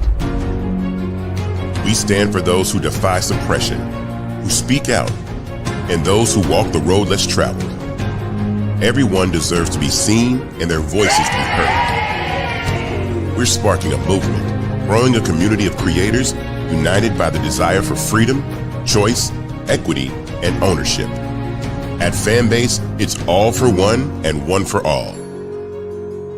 We support each other to guide, promote, and uplift you in a place where you can unapologetically be yourself. A place where your voice, ideas, and creativity are not just welcomed, but celebrated. We are Black founded, minority funded, and supported by a diverse, inclusive, powerful community that believes in the strength of authenticity and individual choice. Regardless of success or background, we welcome you, the marginalized, the underappreciated, the successful, the superstar. We're for all who seek a space to express themselves freely, where they are rewarded for being their authentic, true self. We transcend labels because only we have the right to define ourselves.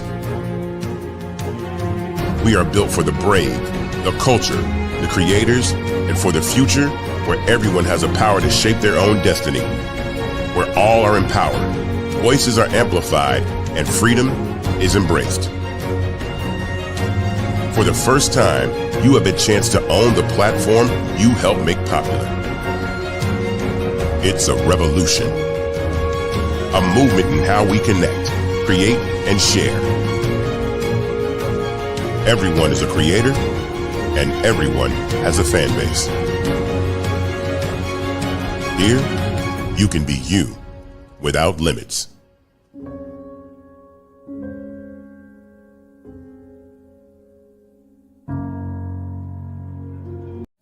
Welcome to the Follow the Brand e-commerce store where style meets quality. Dive into a world of exclusive apparel and unique designs. Whether you're looking for a statement piece or a casual tee, we've got something for everyone. Explore our diverse collection featuring brand t-shirts and custom designs. From the impactful Lead with Impact Vision to Victory series to personalized creations, our store offers a wide array of options. Discover courses and more, all designed to elevate your brand experience. At Follow the Brand, quality is our promise. Our products are crafted with the finest materials, ensuring durability and comfort. Plus, we offer the best deals to our customers, making premium fashion accessible to all. Enjoy secure payment methods for a seamless shopping experience. Our featured products include the Follow the Brand podcast t-shirt, available for just $19.99. For those seeking something special, explore our cover art t-shirts, showcasing designs by Grant McGaw and 5-Star BDM and more, each priced at $89.99. Available in sizes small to extra large, these tees are perfect for any wardrobe. Don't miss our limited time offer on the special edition t-shirt. Featuring the 5-Star BDM logo on the back and your favorite guest picture on the front, this exclusive piece is now available at a 20% discount. Shop now and make it yours. Enjoy worldwide shipping, bringing our high-quality products to your doorstep no matter where you are. With the best offers and secure payment options, shopping at Follow the Brand is not just convenient, it's a pleasure.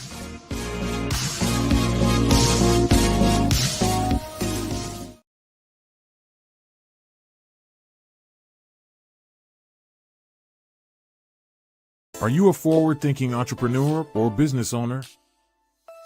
The world is changing faster than ever, and it's time to pivot and adapt to the future.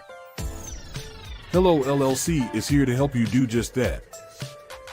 Hello stands for helping enterprises leverage leading-edge optimizations. Our innovative solutions can streamline operations, reduce overhead costs, and give you a competitive edge in a market projected to reach $5 trillion by 2030. By pivoting to the metaverse, businesses can tap into a rapidly growing market that is projected to be a significant part of daily life for 25% of Americans by 2026. As a full digital metaverse agency, the Hello LLC can help you create custom solutions to streamline operations, increase productivity, reduce costs, and drive brand recognition. Why should you pivot to the metaverse with the Hello LLC? By leveraging cutting-edge technology, you can provide immersive experiences for your customers, expand your global reach, and unlock new revenue streams. Contact us today to make the pivot.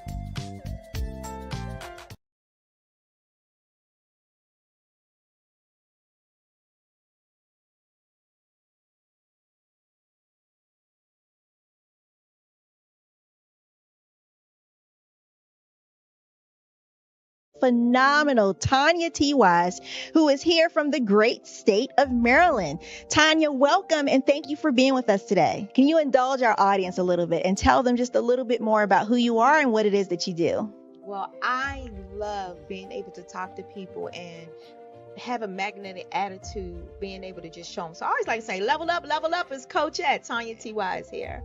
So can you tell our audience, just give them a teaser about what your presentation will be about? So my philosophy is that we should all be living our dream life. So tomorrow I'm going to talk about how you start living your dream life. What are some of the things that you thought about in your childhood that you just kind of let go and dormant? Wow. And I want to reignite that and just give you some pointers and some tips, some tools, some strategies to be able to start living your best life now. And guess what, Akwanda? And leave an inheritance for your legacy. Oh my goodness. Okay, I know that's resonating with a lot of people. I've heard that you have a dynamic coaching program. Can you tell us a little bit more about that? Absolutely. So our coaching program help people that have the lack of time, that lack strategies, and lack the confidence to go after their dream life. So we help them implement tools, we help them implement strategies, as well as give them resources so that they can live their best life now and leave that inheritance. Wow. Oh, I love that. I love the leave the inheritance part. Listen, you are dropping some major nuggets, and I know a lot of what you're saying is resonating with a lot of people, but I think we're all curious. How did you even make this transition into the speaking and coaching arena? What's the story behind this? So I started out in finance, and I realized that a lot of people don't necessarily go after their dream life because of the lack of finances or the education behind finances. But it wasn't until I lost my firstborn, my only son, that life changed for me. And where I was going after it all, living the corporate life, hit my 6-figure income and living in my dream house with my dream man, driving my dream car. I nearly lost it all when I lost my son. And so I realized it only takes one financial catastrophe that can change your entire life. That's what made me start All New Beginnings. Because no matter what's going on in life, there's a new beginning. And because of that, we develop a program called Wise Minded. My little slogan is, don't just dream it, let's live it. If they want to connect with you or work with you, what is the best ways for them to be able to do that? Well, for my social media guru, you can connect with me on every single social media platform as Tanya T. Wise.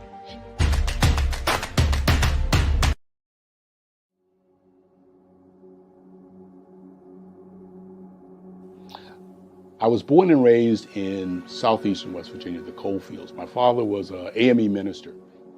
For me, I was very fortunate. Even though I grew up in the segregated South, I was surrounded by flourishing Black businesses, doctors, lawyers, bankers, dentists. They were all there and they were all successful. And I guess that's part of my dream, is to see that success come back. My name is Joseph Simmons, and I am the founder of the Center for Micro-Entrepreneurial Training. We have this moment in time where we can change the trajectory of people. And our focus is on women, Black and brown entrepreneurs, and their access to capital, their ability to build thriving businesses, the ability to employ people. There's a study that showed that in those three communities, especially Black and brown communities, $1 stays in those communities for 30 minutes.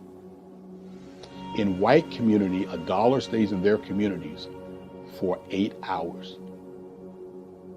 So think about it. For you in a Black or brown community to get gas, to get food, to go to a restaurant, you've got to leave your community, take those dollars out of that community and take it to another community that's already being well served. So if we can reverse that, if we can go from 30 minutes to an hour to 2 hours, that's progress. That's what we need to do. I was with SCORE, and then in May of 2020, of course, the events happened in regards to the murder of George Floyd. The other thing that I was experiencing was the denials of federal funds for small businesses. And it revolved around one thing. These businesses were not being prepared for grants and for government programs. And I came up with the idea for the Center for Micro-Entrepreneurial based off those two things. Morgan Stanley had a report out in 2020, first quarter, and it talked about there were 3 groups that were massively devastated by COVID-19 on their business. That was 1, women, number 2, Black, and number 3, brown entrepreneurs. The research showed that they had less cash on hand, they had less opportunity to go into a bank and get money, and they were very dependent on family and friends to keep their business up and running. If we can focus on those 3 groups, then we can have a dramatic impact on our communities. Really, the focus is on 3 areas. And those 3 areas are 1, the people, number 2, the courses, and number 3, a support network. Here at CMAT, we will provide you with the fundamentals for generational success. And you will be creating a vibrant community by attending our 5-day immersive training course.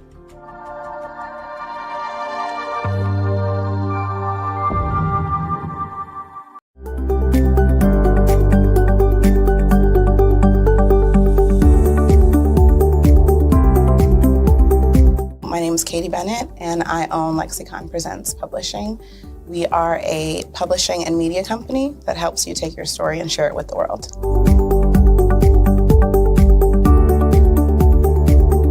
You know, for a while, I just had my family telling me to just hang it up, get over it, you know, and I had no support. And it was in your program that I really understood the necessity for having that help, having that support. And so now I actually feel like a CEO as we scale, as our clientele changes, as my company is opening doors for other people to, you know, take care of their families. It's just completely changed from just a mom who was publishing books.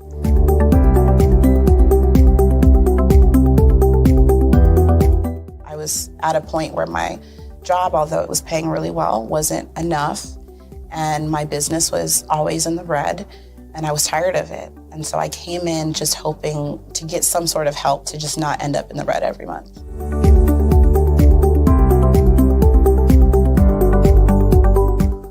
Ooh, wow. Okay, so there was one in particular, I cannot remember his name, but he asked me, he said, why are you in business? And I told him that I wanted to make a difference and I want to help my community. And he let me ramble on for a while. And then when I was done, he was like, okay, all of those things are great. They make you a humanitarian, not a business owner. And he was the one who told me, he's like, you know, you have this great service and you're offering it at like a great value price. So to someone like myself, we don't know that we're going to get the value of what you're actually bringing.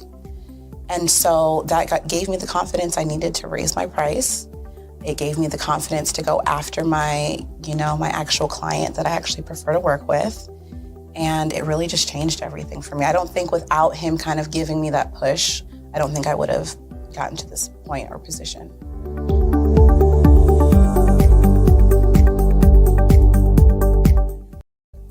Wow, the benefits is just having a coach that holds you accountable. They set goals with you.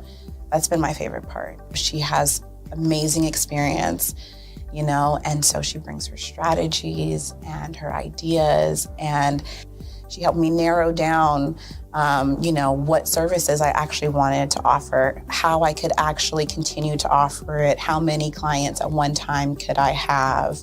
All of the information that she's given has just really transformed my entire company.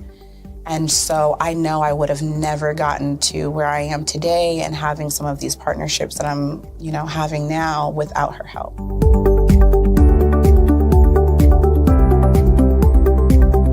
You're going to get information that you're not going to find on YouTube. You actually take the time to strategically give us the information, then give us time to actually apply it. I would also say that so that you're not just out on a ledge alone trying to figure this out. Like, you deserve to be in a community with other people who also want to grow their business. And then finally, you know, the biggest thing I think I took away from CMET was that I had a whole office in Longwood, I still do, and at the time I had not paid my business tax receipt. I didn't know that that was something you had to do. So that was like one of the first couple days of information, and I'm like, oh my gosh, let me go get that together right now. So I'm really glad that, you know, CMET was there for myself, and, you know, anybody else who has the opportunity, they need to do it.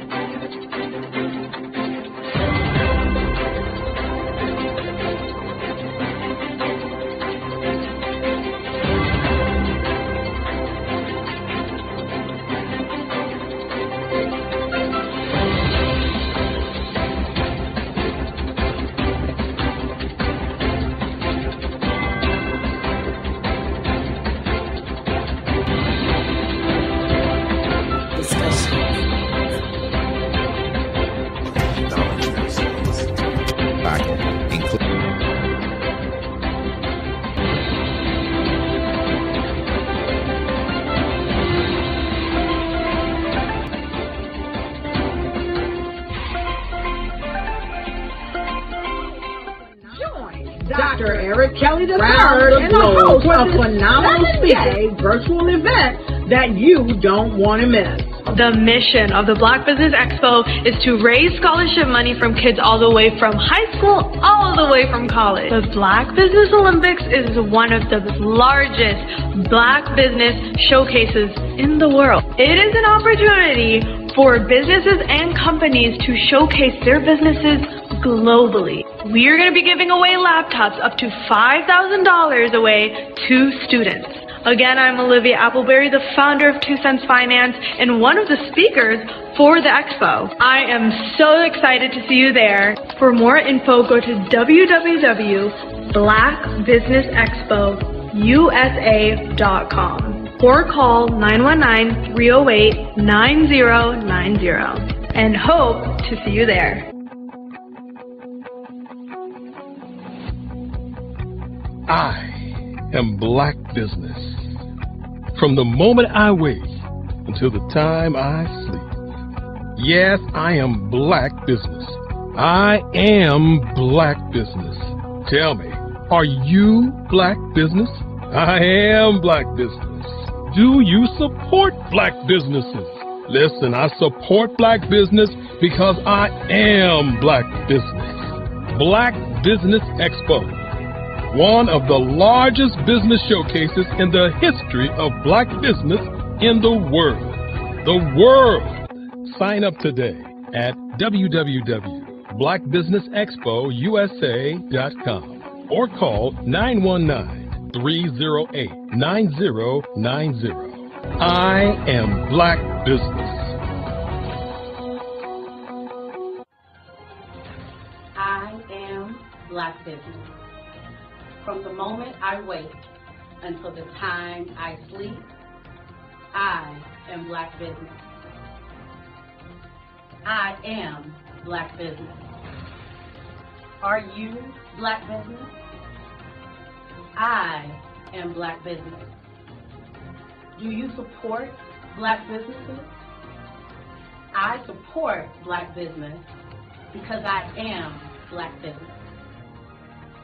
Black Business Expo, one of the largest business showcases in the history of Black America in North Carolina. Join Dr. Eric Kelly III and a host of phenomenal speakers from all around the globe for this 7-day virtual event that you don't want to miss. The mission of the Black Business Expo is to raise scholarship money from kids all the way from high school, all the way from college. The Black Business Olympics is one of the largest Black business showcases in the world. It is an opportunity for businesses and companies to showcase their businesses globally. We are going to be giving away laptops up to $5,000 away to students.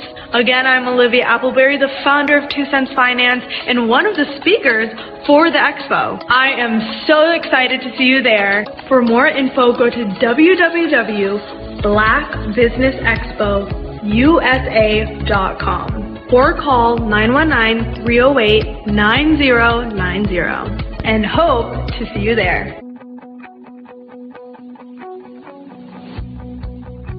I am Black Business. From the moment I wake until the time I sleep. Yes, I am Black Business. I am Black Business. Tell me, are you Black Business? I am Black Business. Do you support Black businesses? Listen, I support Black business because I am Black Business. Black Business Expo, one of the largest business showcases in the history of Black business in the world.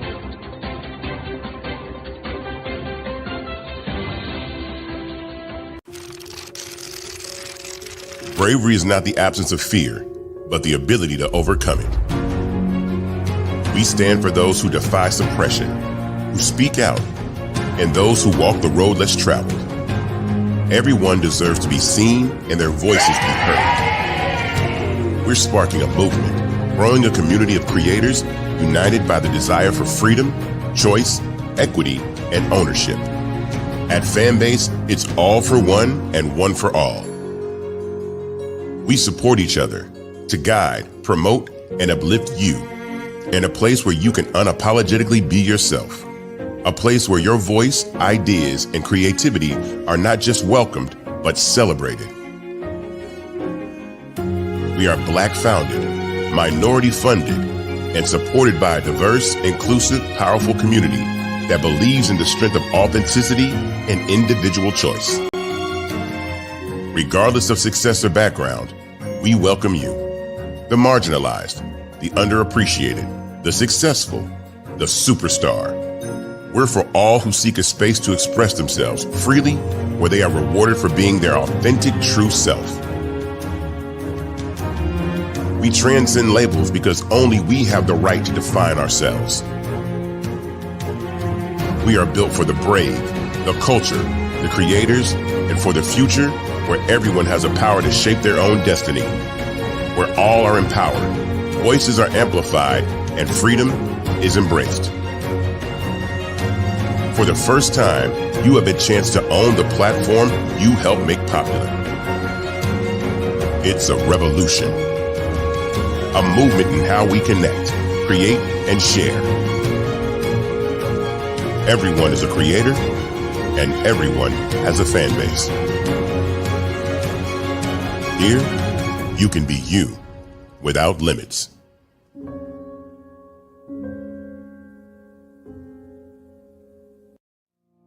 Did you know that approximately 333.34 million businesses exist today, according to a report from 2021? And you may be one of those businesses, or maybe you're not in the business market yet, but you're aspiring to be a business owner. Well, guess what? You're in the right place at the right time. Because let's face it, everything is about timing and opportunity. Hi, my name is Dr. Lotus Richey, and I'm the CEO and founder of the Lotus Richey Coaching and Consulting LLC, along with the Lotus Richey Ignite Show. 15 minutes of success with Dr. Lotus Richey, as well as books to boom your business and bring who you are. And today, I want to bring this amazing message to you about the Black Business Network and the Black Business Olympics. See, the Black Business Network and the Black Business Olympics is designed to help people just like you, that's right, that look like me, to take their business to the next level.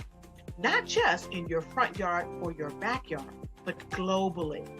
The Black Business Network and Black Business Olympics is designed not to just help you survive, but to help you thrive. So join us today as we come together with businesses all around the world to support our students, our children, our young teens, our young entrepreneurs. What we do is we come together to help raise funds for students who are aspiring to be business entrepreneurs, who are aspiring and who are thriving in college. We endow them with a wonderful opportunity to gain scholarship of either a laptop or several thousands of dollars. And we invite you to help be a contributor to this amazing opportunity to help someone that looks just like you. So join us today at our website and let us connect with you and help you ignite and take flight in every area of your life on the Black Business Network and the Black Business Olympics. I'll see you on the other side.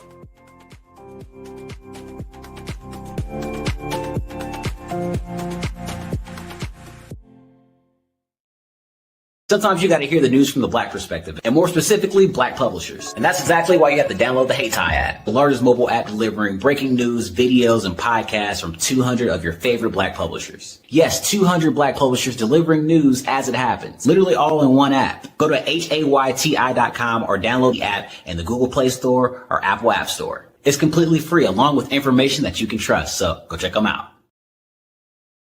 Absolutely. So our coaching program help people that have the lack of time, that lack strategies, and lack the confidence to go after their dream life. So we help them implement tools.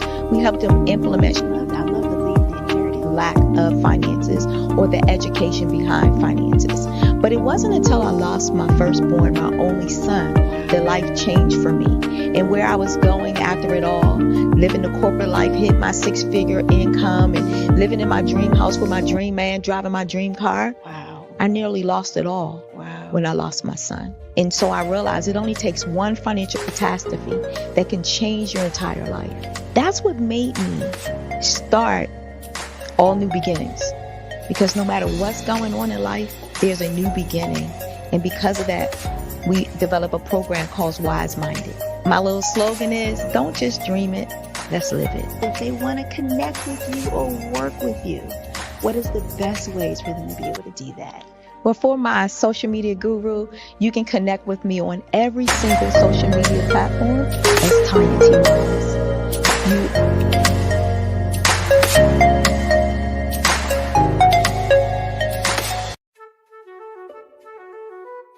This is Dr. Arnold T. Petsworth. He's the owner of Petsworth Vet World, a veterinary clinic in Hopton, Connecticut. His patients include dog, cat, frog, fish, Goldie, dog, and this alpaca. Due to doctor-patient confidentiality, we can't tell you their names. Business at Vet World was steady, and then quarantine hit. Neighbors brought new four-legged friends into their homes. Bunnies. Bunnies everywhere. Dr. Petsworth welcomed these new patients with open arms. The only problem? There were more appointments than he could manage. That's when Dr. Petsworth turned to his American Express business card, which offers spending potential that's built for his changing business needs. He decided to hire a new assistant, Julio, and with spending power built for business purchases, he used his card to furnish a new exam room. Together, Dr. Petsworth, Julio, and American Express Business made sure all the pets of Hopton got the love and care they deserve. And everyone was happy. Get the card built for business by American Express. Over the past few years, we've seen the growth of existing and new initiatives focused on financial inclusion, building global networks, and reducing the wealth gap in response to the idea there's not enough seats at the table. Whether their outcomes are to increase the representation of Black executives on corporate boards, ensure an inclusive global economy, or to create new U.S. African commercial pathways, the strategies are often carried out by separate programs. The question is, should they be? With the continent of Africa being home to more than half of the world's fastest growing economies, the youngest workforce, over 400 companies generating more than $1 billion annually, 700 generating more than $500 million annually that are poised for growth, and being the destination of nearly $5 billion in venture capital in 2021. Diversifying U.S. and Africa commercial engagement by building bridges between African businesses and their U.S. diaspora should begin being seen as mutually beneficial. From helping to reduce Africa's enormous capital gap to catalyzing two-way trade opportunities, the COVID-19 global pandemic hopefully has taught us that global challenges and opportunities are more interconnected than we thought. During the pandemic, African companies like Unicorn Flutterwave, insurance provider Reliance Health, ride-hailing app Yasir, and 54Gene, the continent's first bank of DNA on people of African descent, proved that when African companies have access to networks, capital, and information, they grow big, grow fast, and create solutions that are valuable to the world. This is why Be Direct was created. We are the first U.S.-based but African-centric board preparedness and board search company designed to connect U.S. Black talent and corporations to African businesses. Unique and fundamental to Be Direct's success is our process of helping board candidates adapt their experience and networks to an African context before they're connected to high-growth companies that are looking to locally and globally scale. From our focus groups with African business execs and government leaders, we don't ignore the sentiment that business is easy, but people are hard. Having a pool of board candidates with hard-to-access networks and extensive experience across the business life cycle, including successfully raising capital, is table stakes for an initiative like this. So yes, we have that. But corporate or entrepreneurial success in the U.S. does not guarantee success in Africa. Developed alongside industry partners on the continent, our training program, Be Direct Prep, is designed to transpose their experience to create cultural comfort, understanding, and a commitment to helping businesses in Africa scale. Our board governance sessions are African continental and country specific, integrated with cultural awareness and dexterity training, masterclasses led by African industry execs, and mentoring and coaching from African continental based facilitators. But even more unique to Be Direct Prep, We cap off our training program with an immersion trip to help candidates that have not been to Africa before see and feel Africa's complexity and opportunity from African soil.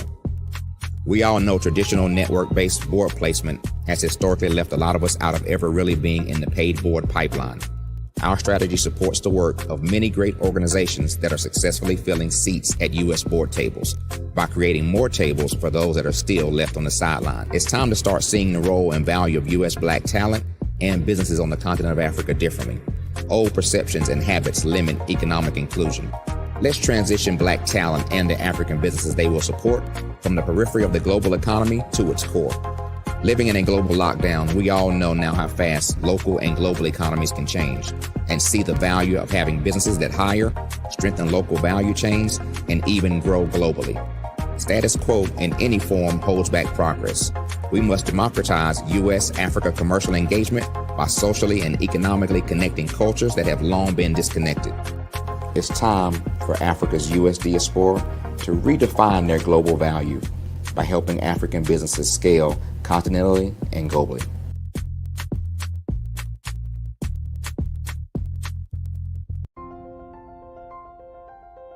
What if you could build your own city? A place where every child can find nurturing people to help them achieve their full potential.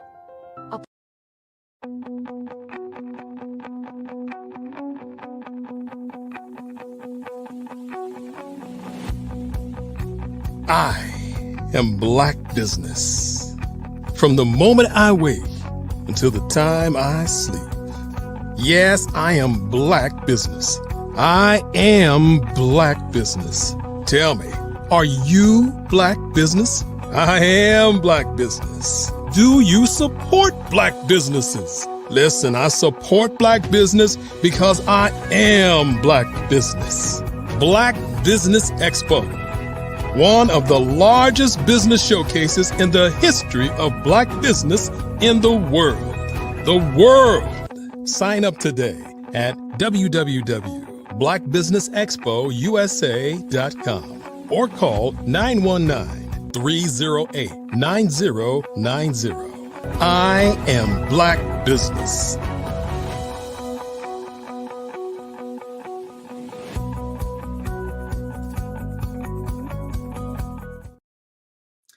Good day, business owners, entrepreneurs, thought leaders, and corporations. Welcome to the Black Business Network. My name is Dr. Sade Adu, and I am your business mentor for this afternoon on the Black Business Network. The Black Business Network is a 24-hour business network showcasing Black businesses, Black owners, entrepreneurs, and thought leaders worldwide. We have speakers from North Carolina, London, Singapore, Africa, Japan, and cities all over the United States. The Black Business Network is a global community sharing its business knowledge to empower, inspire, and educate businesses about business. Our first fireside chat today is with Dr. Tandra Price. Our first fireside chat is going to be with Dr. Tandra Price. Meet Dr. Tandra Price, a dynamic speaker and a dynamic sales professional for over 20 years of experience. Based in Oklahoma City, Oklahoma, with a passion for the power of networking, Tandra believes that meaningful connections can unlock incredible opportunities. After attending numerous events that missed the mark, she saw an opportunity to improve how people approach networking and conversation. Tandra has since empowered hundreds of entrepreneurs through building strong relationships, creating opportunities, and generating residual income through her strategic approach to network development. Her experience working alongside industry leaders has expanded her expertise, and her mission is to inspire and educate entrepreneurs to achieve global success. Beyond her networking work, Dr. Tandra co-hosts group discussions, speaks on podcasts, and regularly engages at events, sharing her insights and empowering others to reach their fullest potential. I present to you Dr. Tandra Price.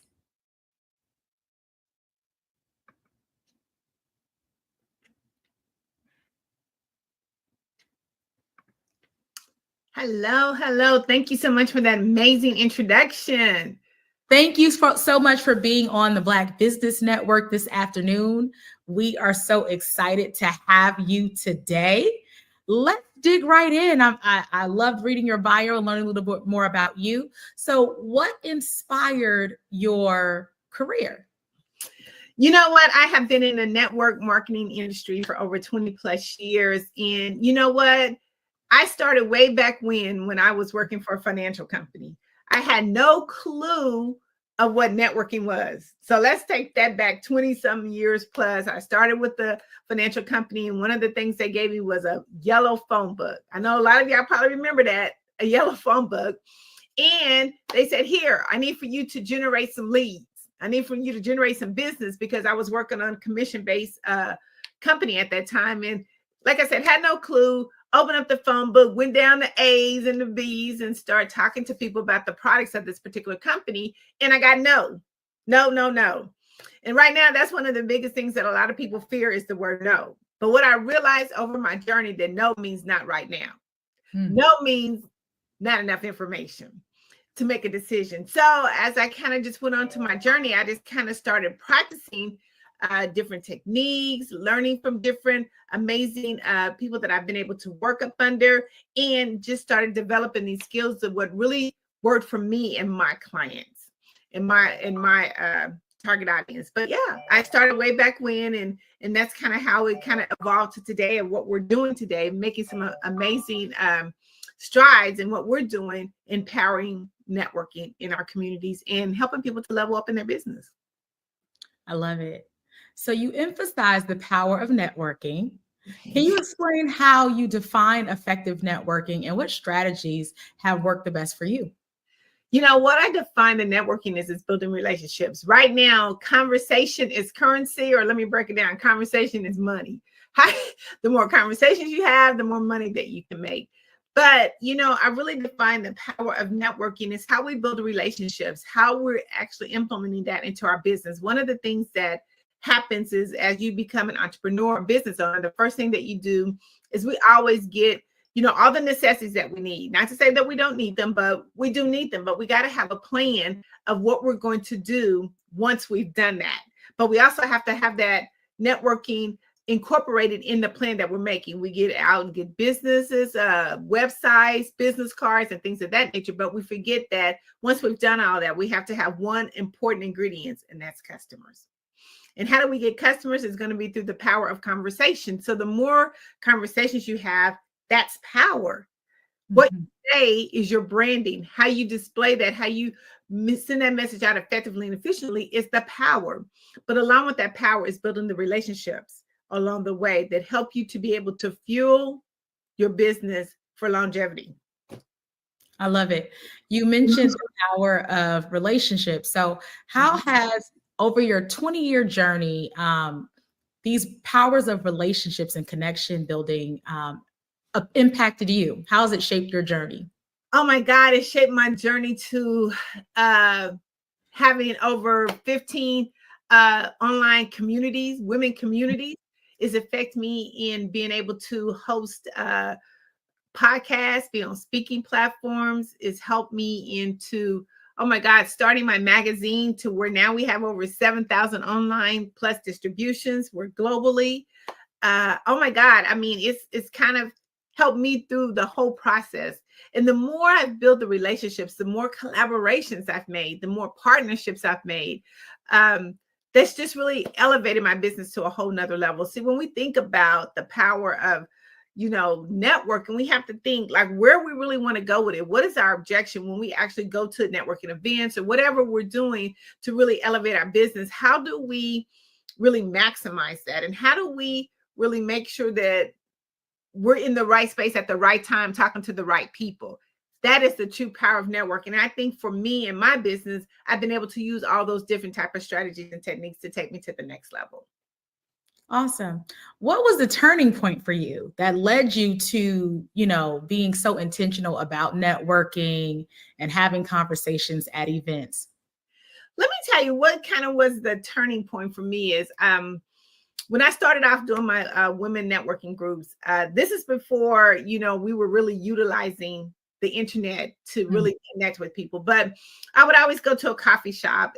Just a real quick story. I would always go to a coffee shop, me and my business partner, and we would sit there. We would go over each other's day plan, and we'd be like, okay, what you got going on? What I got going on? We would just kind of sit and strategize.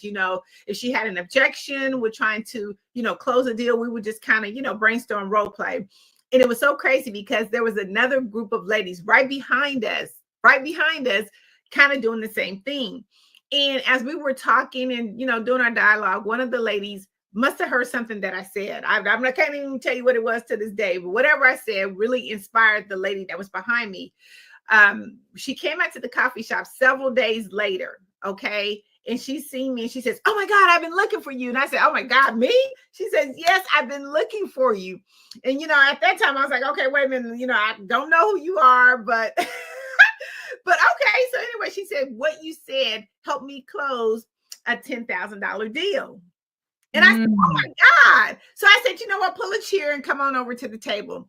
And at that particular moment was the aha moment to say, listen, if I can help anyone to elevate their business to the next level, this was kind of my purpose and my meaning. So again, that was really my aha moment. And I knew that there was other entrepreneurs out there just like her and me and my partner that was needing help. So why don't we come together and collaborate together and make this thing work for everybody? And that's kind of what we started doing. That was the aha moment. And from there, we started the groups. We had them in, Wichita, Atlanta, California, Texas. And these were online groups, especially during the COVID time when people really needed the support because they weren't able to get out. So now we had to transform, networking in person to now doing networking online, which some people, it was uncomfortable for them because they were used to that face-to-face interaction. I love it. As an entrepreneur, networking is so important. So what are some key elements of successful networking? Some key elements of successful networking is making sure that you listen. A lot of times when we go into networking or having a conversation, we already have our own agenda. I don't know about you, but sometimes when people talk to you, they already know what they want to say and they're waiting for you to hurry up so they can get their stuff out, right? But you're missing the whole point because you're so busy trying to get your information out that you're not really listening to the key components of what your potential prospect is saying. You never know who your prospect is, or you never know where your next deal is going to come from. But I would actually say, listening is one of them. Making sure that you add value to the conversation, not trying to pitch your business to everybody that you talk to. Because remember, when we think about networking, it is a conversation. I think we have to take the word networking out of it. I know that that's what it is, but we have to take networking and just think, hey, I'm just having a conversation. Like, think about it, having a daily conversation, an everyday conversation to where you're just trying to find out a little bit about that person. And then if there's a opportunity where you can see that your products and services can fit in, then you slide it on in there. But don't start off with the opportunity to be like, I'm in the insurance business or I'm a financial planner, because there's so many of them. But what makes you different? I mean, that's one of the key components. What makes you different? How can you really solve the person's problem? But you're not going to know what the problem is until you're listening, okay, to figure out what it is that they need. And now you can have a different approach. Maybe your products and services is not what they need, but you have somebody who can help them. And that's even more powerful, because once you can give a person a referral, oh my God, game on. Okay, because now they become your walking billboard. And a lot of people don't look at it like that. But when you can always help someone else solve their problem, they become your advertising board. They're going to go and tell people about you when you're not even in the room. Your phone's going to be ringing and you're going to be getting referrals because of the fact that you took the time to listen and be able to solve their problems. Listen and solve people's problems. Be an active listener and not just waiting to respond. So I love these responses. Now I want to talk about how networking leads to the net worthing. So how do we generate real opportunities and real residual income as entrepreneurs from networking? You know what? Again, we have to look at where we are. You know, they say your network is your net worth, right? So we have to look at who we all have. I just got through kind of talking about your walking billboards. I mean, we have to think about how we can really leverage our network to make it our net worth, right? We have to really look at who we have in our network and figure out what we can do to help them to elevate their business. And that's really how you get the residual income. Because remember, every time you help a successful client hit their goals, reach their goals, meet whatever their objections are, they're going to be the ones who's really fueling your business. That's where your residual come in, because the more you can help someone, the more they're going to tell the next person about you. And from there, they're the ones who's going to help you generate that revenue, that consistent revenue. See, one thing we have to think about when we're thinking about networking, period, is incorporating it into your day every day. A lot of times when we think about networking, we think, oh, we're just going to go to networking event here, we're going to go networking event here. No, it is 24/7. We have to think from the time we wake up to the time that we go to sleep. We are networking.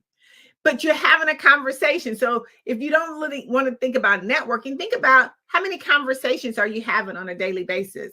I challenge each and every one of you to generate 5 new leads a day. Go talk to 5 new people that you haven't talked to on a daily basis. How do we scale? We can't scale in our immediate network. In order to get to that net worth, we have to make sure that we're actually talking to new people, that we're generating money, that we're going back and we're following up with our network base, you know, doing that courtesy call. Hey, how's things going? Even if you've helped them, hey, how's things going? To kind of help them talk about your new products and services that you have coming up.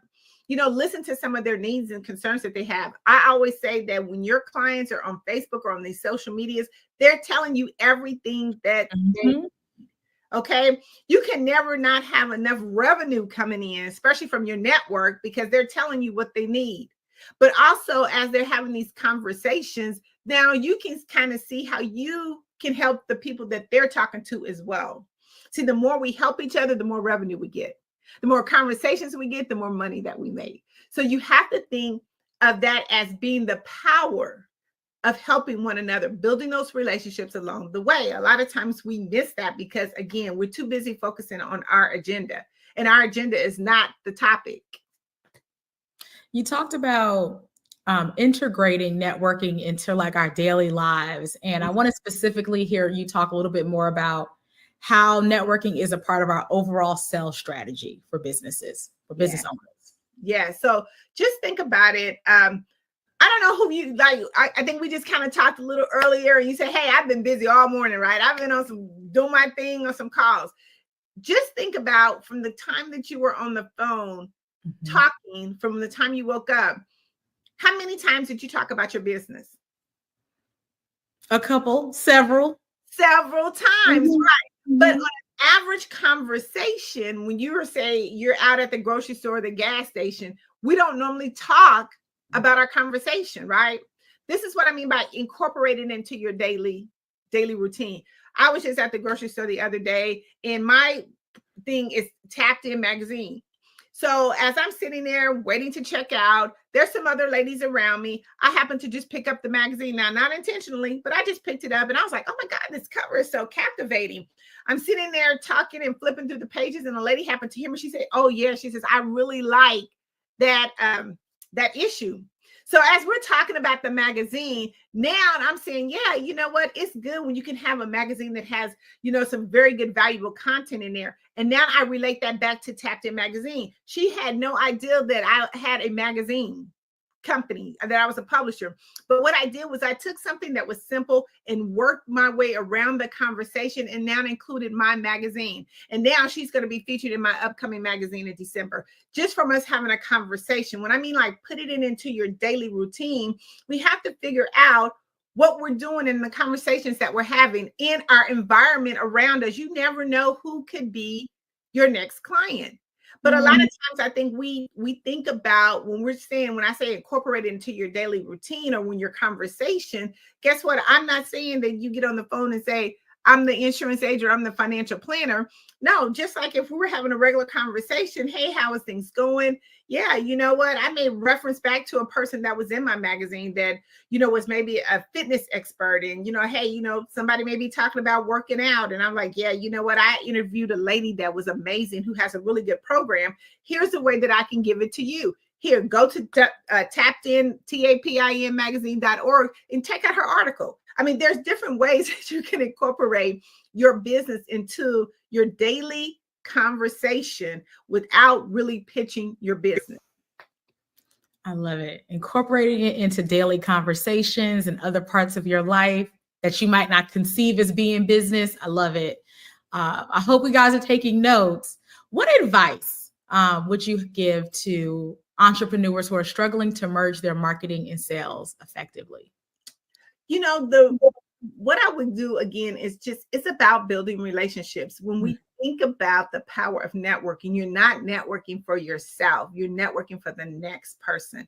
We are building up a resource database, or bank, should I say. For every time that you go out and meet somebody, like say who's an insurance person, I put them in my data bank. Financial planner, put them in my data bank. Realtor, put them in my data bank. So now when you're talking to your clients, you become that one-stop shop.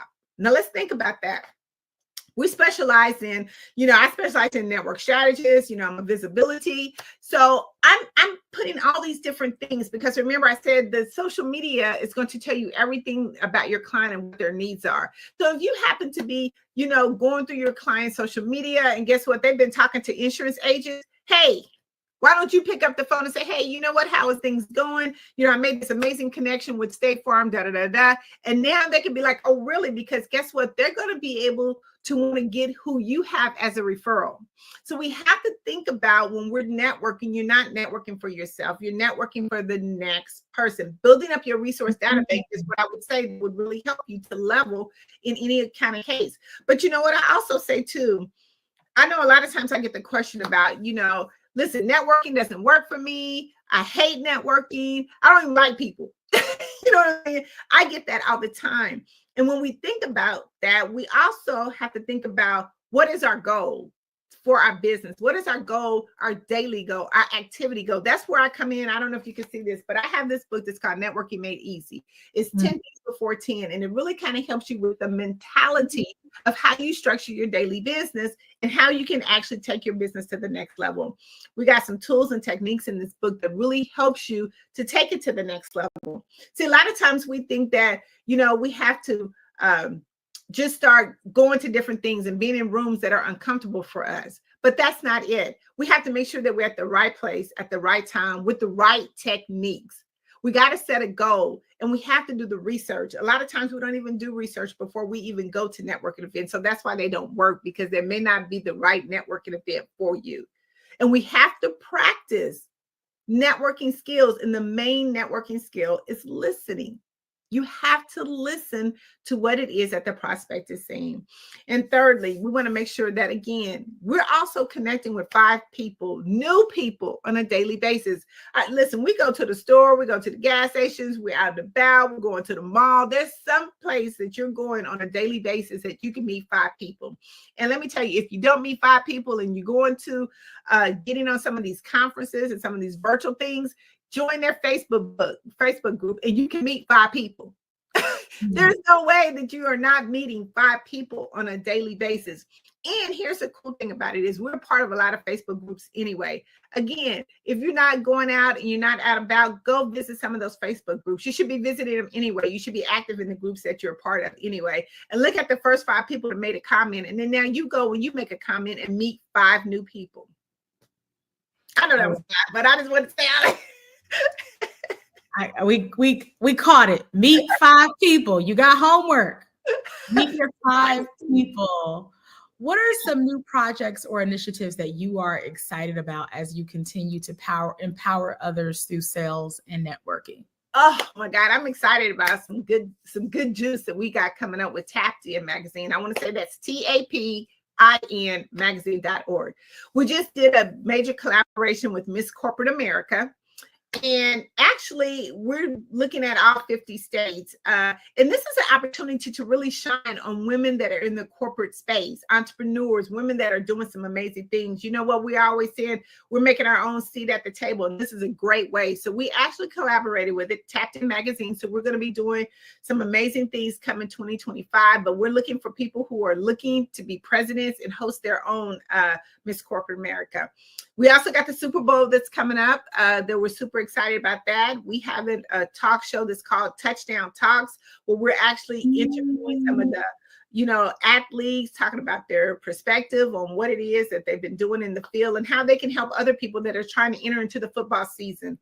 We're going to be a part of collaborating with Sheen Magazine, which we're really super excited about that this weekend, where they're going to be a part of their 10th annual anniversary. So it's an opportunity there. We're really trying to collaborate with other companies and organizations to really get, their message out, to make sure that, they're seen, heard, and noticed. Our lastly, but not so, we work with the Leadership Experience Tour, where we help get some of those people and entrepreneurs on the stage. Now, it's a whole new different ballgame when you get to the stage to really be able to speak. A lot of times people kind of miss the mark in networking because they're not speaking on stages.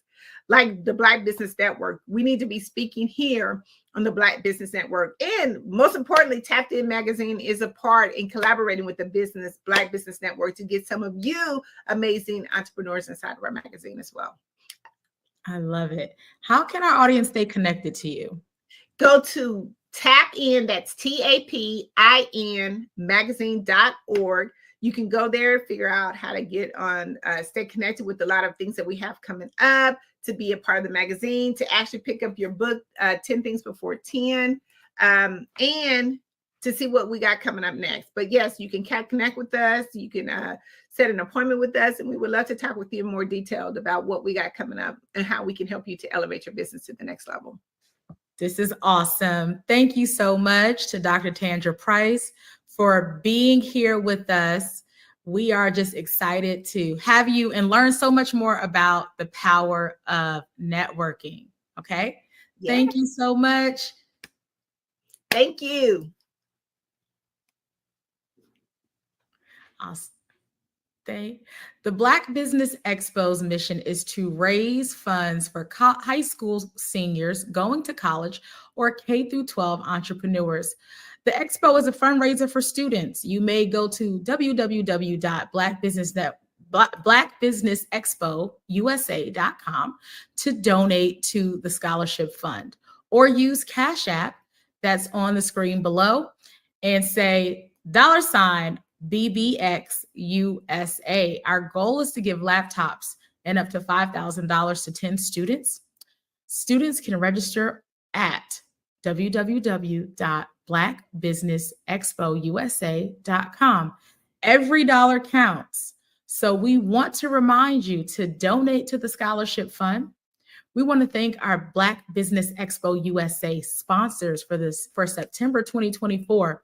NC 100, Suede Soul, Carolina, Virginia Minority Supplier Development Council, Step Management, Marge McLean Foundation, Genius is Common, RTV, Executive Women's Success Institute, the Quality Coaching Company, Superwoman Business Services, Creative Force Studios, Lee Entertainment, Black Business Olympics, Artistic App Design, Black Business Expo USA. Genius is Common, and I'll see you on the other side.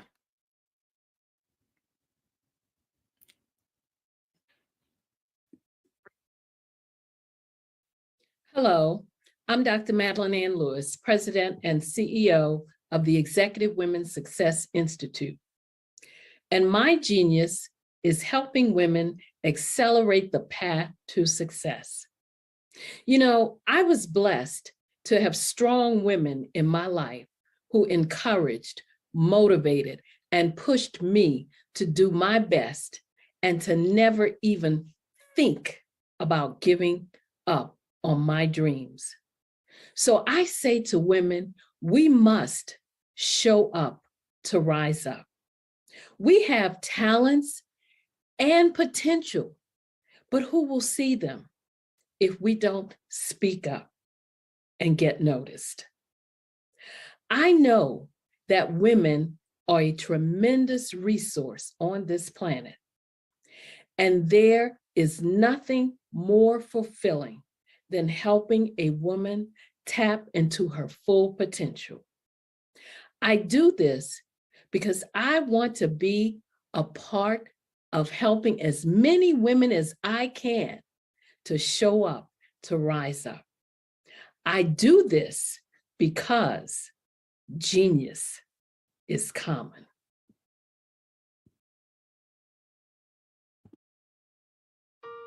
Hello, this is Israel, and I am CEO of Daydreams Interactive and author of Princess Planet.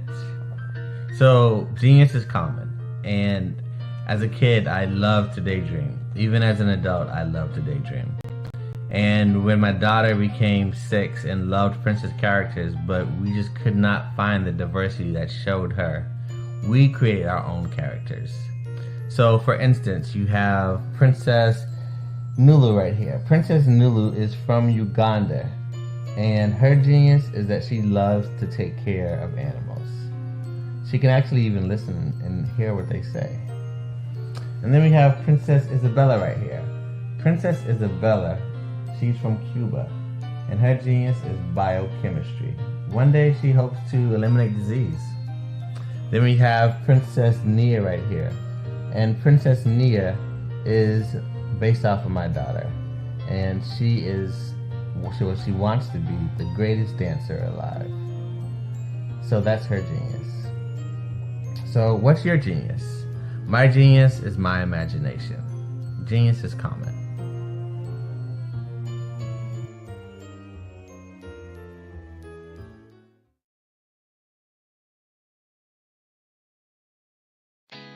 Did you know women represent just 3% of Fortune 500 CEOs and less than 15% of corporate executives at top companies worldwide? Have you wondered what the secrets are to getting into the top ranks, whether in the private or public sector? Do you want to figure out how to stop being held back in your career or passed over for promotion? Then you're in the right place. Hi, I'm Dr. Madeline Ann Lewis, President and CEO of the Executive Women's Success Institute. I have decades of experience in the military, the federal government, and corporate America.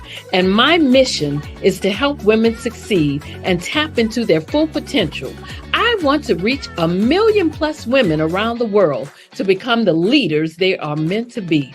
So if you want to move into a management or executive level position, or maybe you are a female veteran transitioning out of the military into business entrepreneurship, then reach out to the Executive Women's Success Institute at 301-693-3284.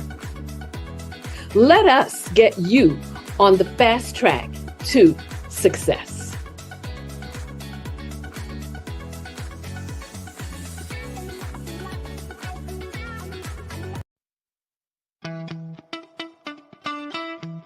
How many times have you been asked to help someone you didn't even know, a student, a business entrepreneur?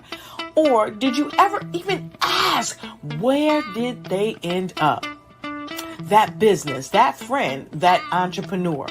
Well, just maybe they ended up in a gang, bankrupt, homeless, or worse, dead. Maybe they turned to crime, drugs, and alcohol. Did you ever wonder? Did you destroy their dream, or was your life always so easy? At the Black Business Olympics, we started a movement to help students complete. Give them hope and foster success. Help them to leave their dreams of providing laptops, computers, and up to $5,000 in scholarship funds. Today, we ask you to help a student, a business owner, or an entrepreneur to realize their dream by sponsoring them, supporting them, and buying from them. Consider this.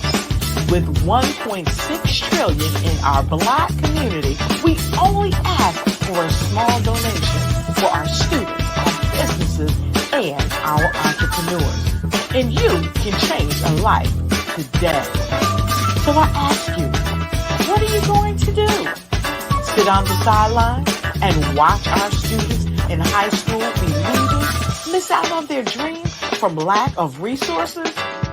Or are you going to donate to the movement and change their future and yours as well?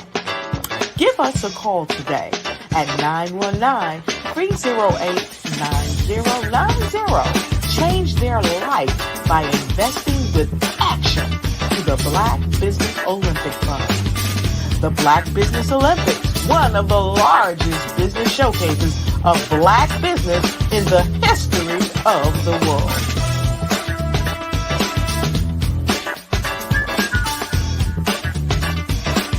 Artist to me is a creative expression of something from nothing. You know, it explodes onto the canvas, or it explodes on in my work. One of the things that I try to do more than anything is I try to just give the lines and the movements and emotions and expressions into what I do. Art really means to me a chance to express how I feel deep down inside. Most of my art begins as a thought that I might have, you know, whether it's sports, whether it's history, whether it's a woman or a man. It pretty much starts as an idea of thought before I get into the actual image of what I'm going to draw. I do a lot of historical pieces. I was a history minor in college, and I love to do history pieces. And a lot of times I'm thinking about history, and then I try to make that history impact you as you look at it. That's one of the reasons I do pictures so large. People ask me, why do I do the pictures so big? And I tell them, I want the piece to impact them as they're looking at it, to kind of dominate them, dominate their space. And most of my pieces I try to do off page. I don't try to do anything that's going to be in those four corners or in a square. And I want your imagination to be a part of the piece that you're looking at.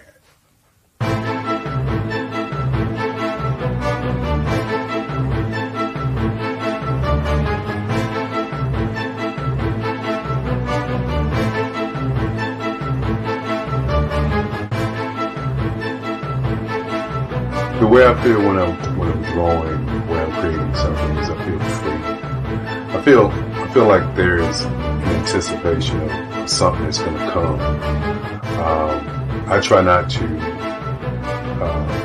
draw first. I try to draw second. And what I mean by that is I try to allow myself to kind of get into the piece and just relax. Sometimes I miss time.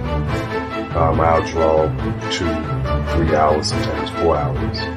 And while I'm drawing, it's just a free. I just feel free. I mean, I feel like time stands still.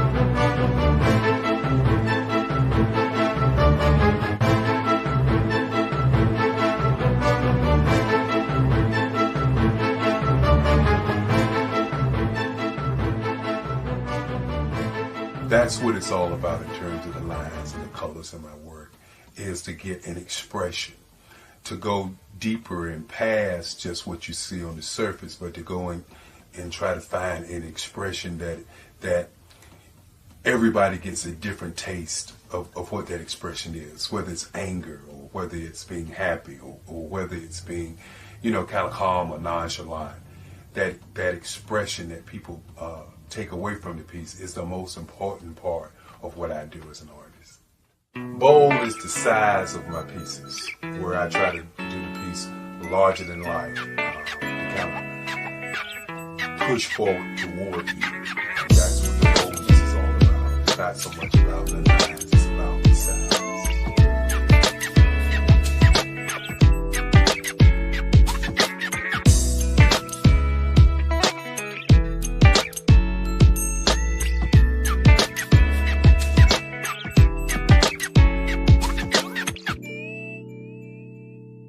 Face of Change art show is inspired by my mother, but more importantly, it's a historical moment in time as the pieces depict different emotions and expressions of Barack Obama.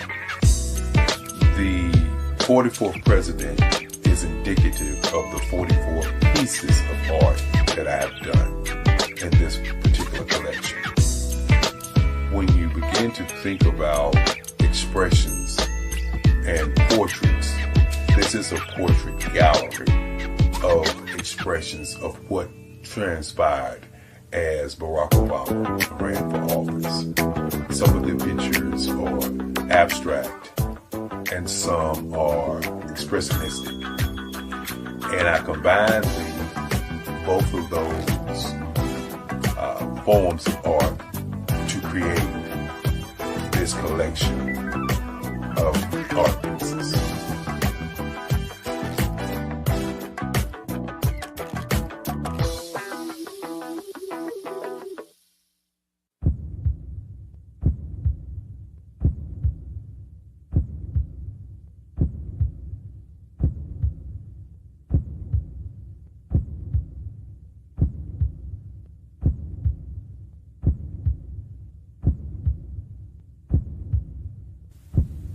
Overcomer, brilliant, ambitious, motivated, awesome. Obama.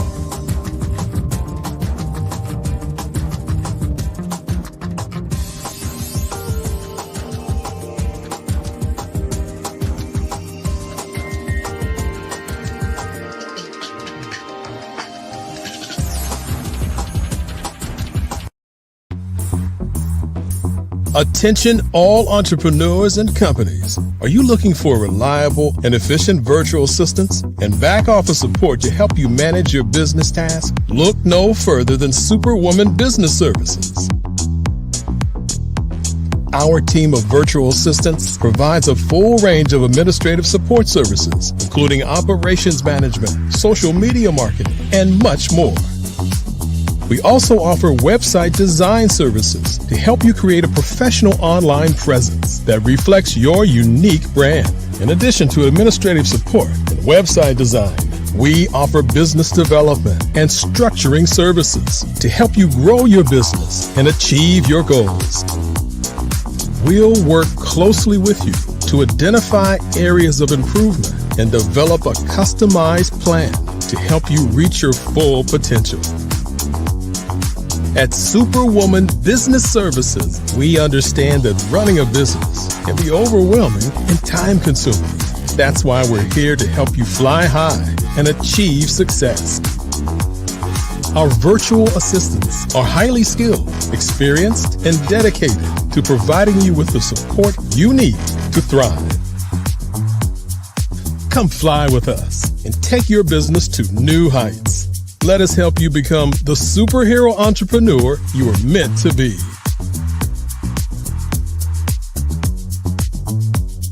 Contact Superwoman Business Services today to learn more about our back office support services.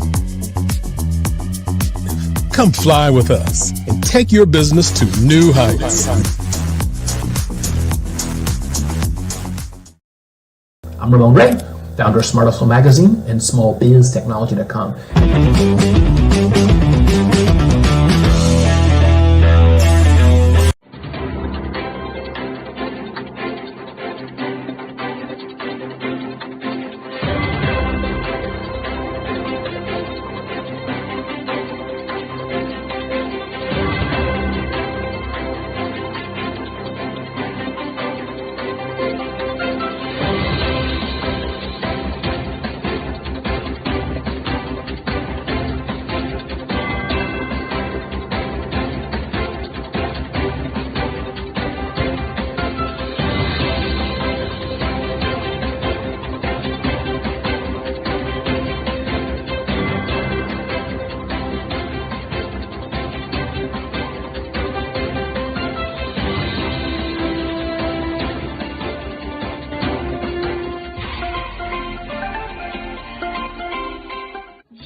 Dr. Eric Kelly III and a host of phenomenal speakers from all around the globe for this 7-day virtual event that you don't want to miss.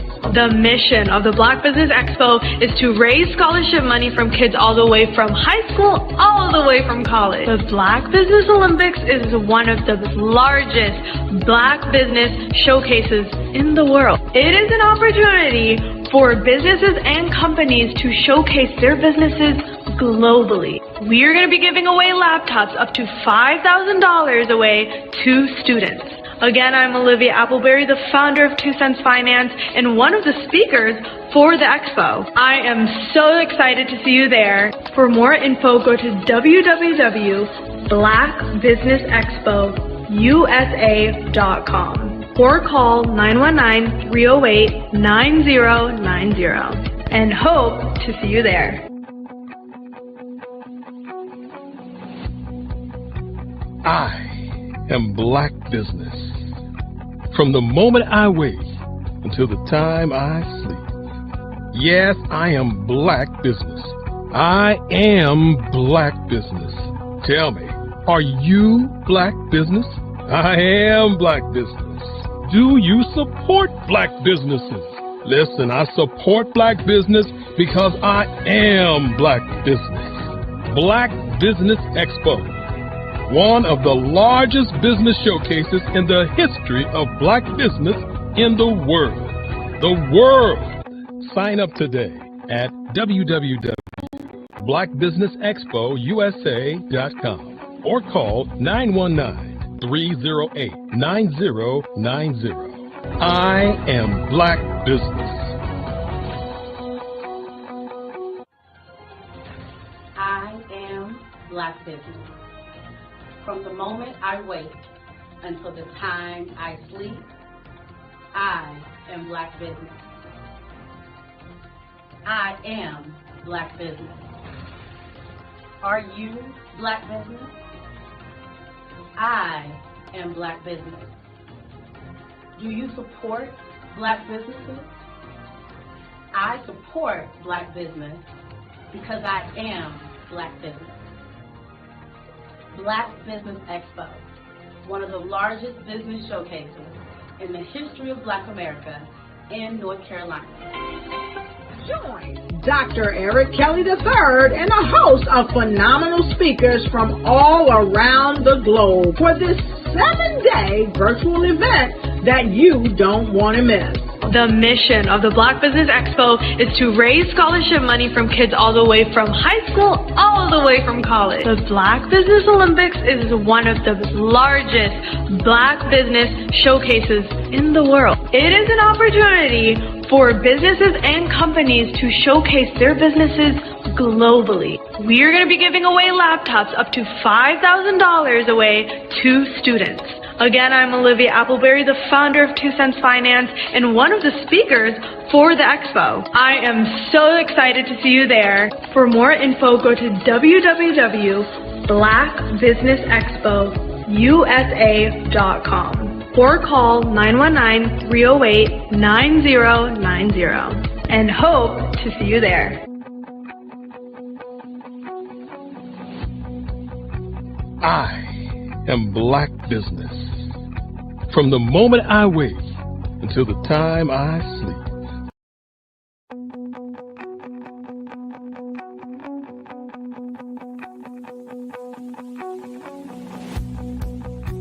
I am Black Business.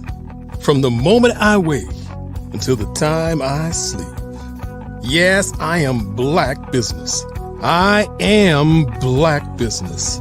Tell me, are you Black Business? I am Black Business. Do you support Black businesses? Listen, I support Black business because I am Black Business. Black Business Expo, one of the largest business showcases in the history of Black business in the world. The world! Sign up today at www.blackbusinessexpousa.com or call 919-308-9090. I am Black Business.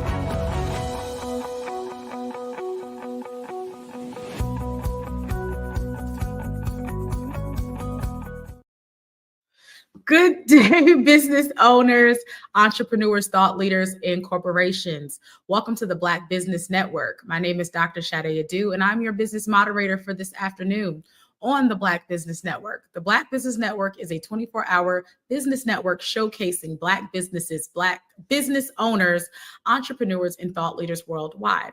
We have speakers from North Carolina, London, Singapore, Africa, Japan, and several countries, cities around the United States.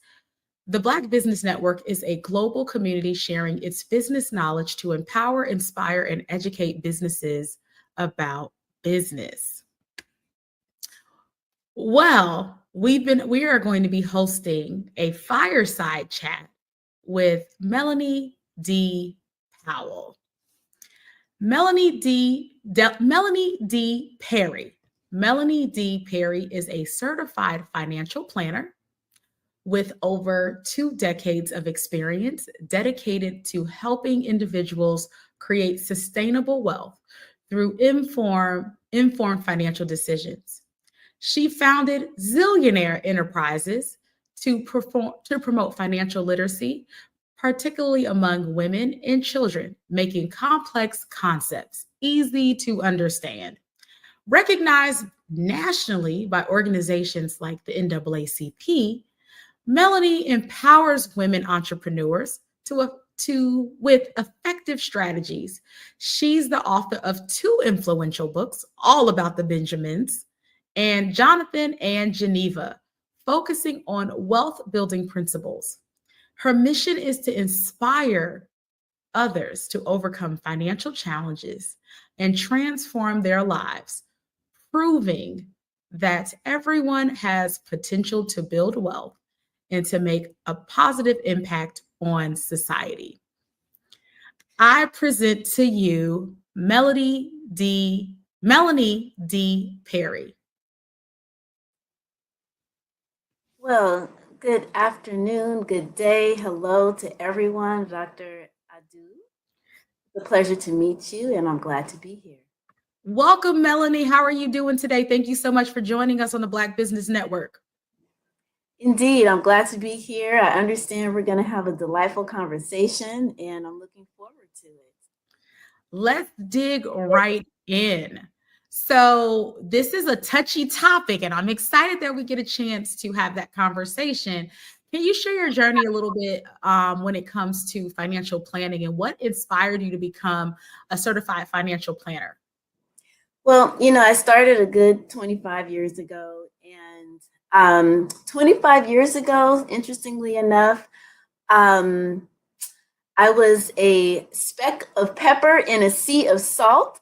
So there wasn't a lot of us in the financial services industry. We are in growing numbers. Women are expanding in the industry, which is necessary to have that masculine-feminine balance as it relates to our money and wealth.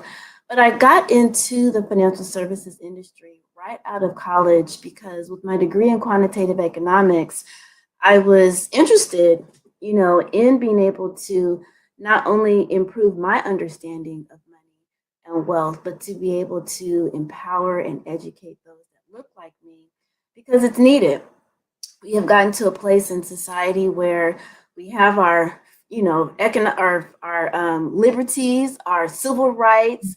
Now it's about economic freedom. It's about economic liberation. It's about understanding how this money game works and be able to use it with a through a spiritual lens so that we maintain a sense of grounding and a sense of integrity when it comes to translating our inner wealth into its monetary equivalent so that we can continue to do good things in this world, but on a more massive and expansive level. That's why I got into the financial services industry. I didn't have quite that big of a why at 22 years old.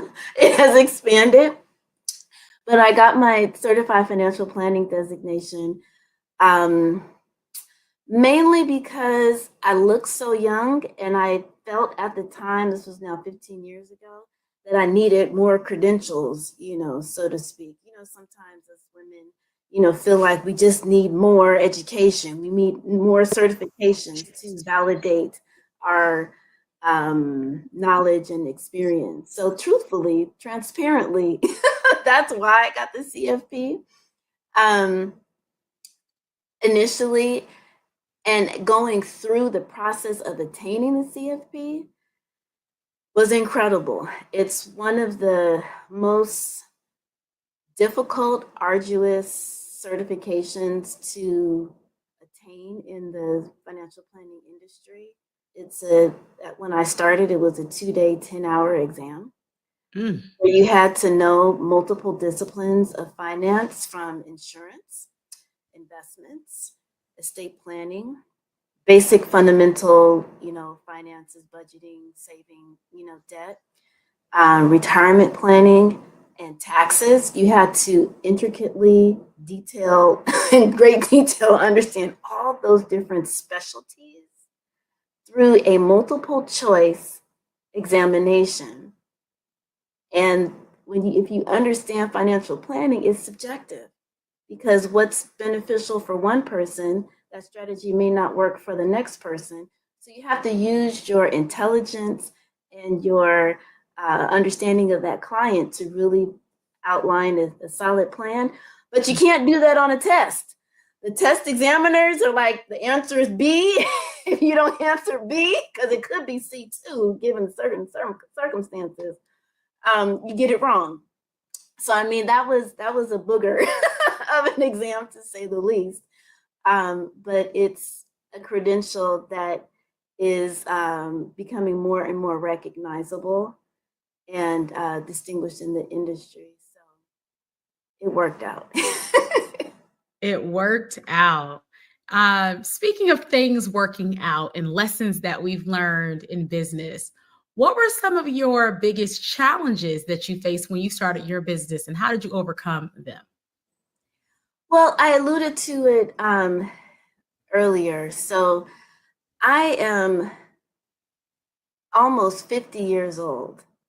And a lot of people looking at me wouldn't guess that, even people of color wouldn't guess that I'm almost half a century years old. I would say my biggest hurdle has been this suit that God has put in, that looks so youthful, and me having to kind of fight through that, because this is the billboard, so to speak. And then it wasn't until, people heard me speak and they were like, well, goodness, she seems like an old soul, but she's looking 12 years old. It's like people are confused, like, who am I talking to? What is this woman?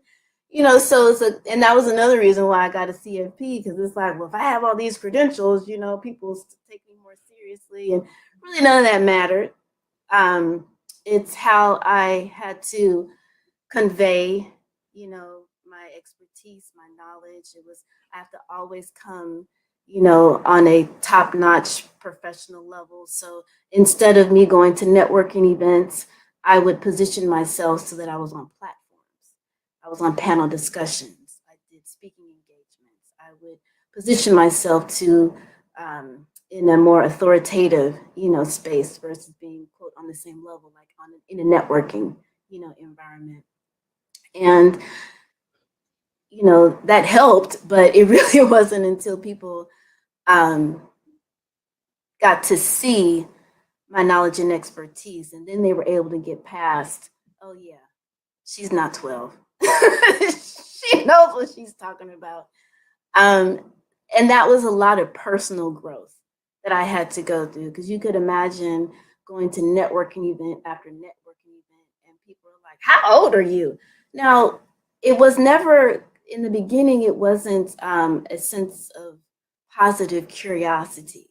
It was hurled out of their mouth. How old are you? Like, I don't have a place to be here to share, my knowledge. That takes a toll after a while when you go to 2 and 3 networking events at a time. So there is a lot of personal growth. And when you're in business, I would say that's I would say in business and in a leadership position, if you're an executive or a manager in job. Those are positions where you go through a lot of personal development very fast. And so the level of growth that an entrepreneur and a business owner has to endure is a great deal of self-love, self-understanding, being in tune with, I was on a steady path of spiritual growth and development and talking to God, meditating, prayer, all of those types of self-development experiences has developed me into the woman I am today, the business owner that I am today, to be able to handle multiple personalities and working with my clientele, being able to guide leaders to become greater leaders through their financial management. Yeah. So that was the main, I would say the biggest hurdle in my business journey was myself, essentially. Thank you for sharing that with us. I've had a similar experience as starting a business in my 20s. And, some of it is we think that people see it. Well, people did say, how old are you? I remember that being a young teacher and people mistaking me as a student. So I understand that experience, especially in the industry that you were in. And we are appreciative that you overcame it and leverage it too, Black doesn't crack, That's right. It's a gift.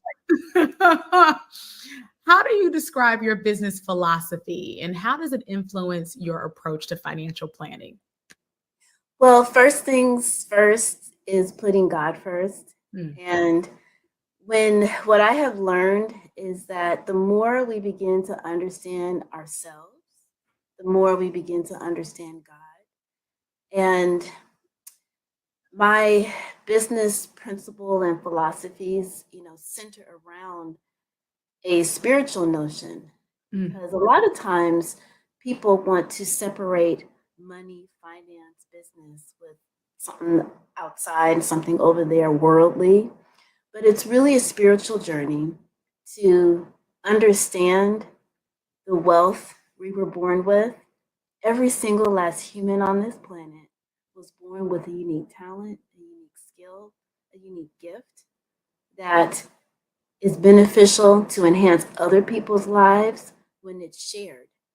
Now, you can convert that into its monetarily equivalent through your business, and being able to grow your business to a level where you have an abundance amount of revenue coming through so that you can create a nonprofit organization to be able to enhance and impact people in a much more substantial level. That's like the ultimate destination, the ultimate path to financial freedom and financial liberation, and be able to experience elements of financial freedom along the way. But to really help people understand that spirituality, the path, the journey of spirituality and the journey to financial freedom doesn't have to be,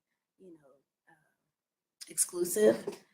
It's together, because the more you begin to understand yourself, the more you begin to understand your wealth, you can begin to find ways to share that with others. And through this capitalistic system, it doesn't have to be evil or manipulative or, negative by any means, but you can charge appropriate fees for your services and for your products. You can provide products that are economically beneficial and environmentally beneficial, so you're not putting toxins into people's systems and into people's houses and world.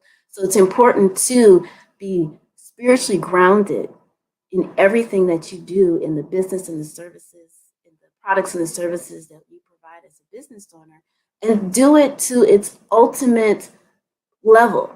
Do it to the point where you have a great deal of abundance of revenue coming through, so that you can redirect that excess to a nonprofit organization so that you can impact more and more lives. When you look at the IRS system, it's really beneficial to business owners and investors. Unfortunately, 9-to-5ers, W-2, it doesn't work well for that 9 to 5 person.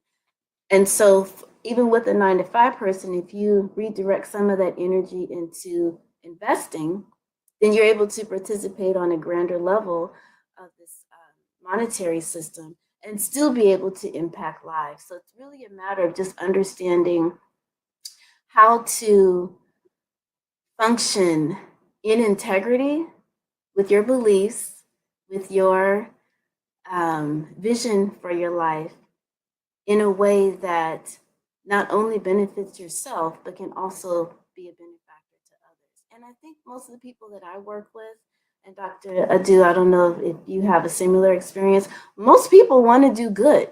Most people want to help others. Most people want to, shine a light, to someone else. I personally don't know anyone that's just walking around, I want to beat you up. I just don't like you unless something's internally eating themselves up, and so that's a whole nother situation right there. But most people want to do good in this world, and they just need some guidance on how to do it without feeling conflicted. There's a Bible verse, I forget, I think it's Timothy, where, it's mixed, it's confused.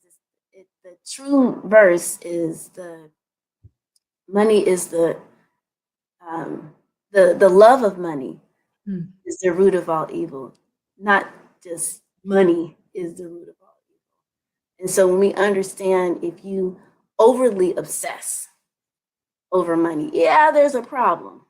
But when you're using money to extend the good that is within you, hey, sky's the limit. Let's go. I love it. The sky is the limit. Let's talk more about money and how we've been leveraging it over the last 4 years in a special thing called the pandemic. How has COVID-19 affected business, and what lessons have you learned during this time? How has COVID affected business? I think a lot of people recognize that,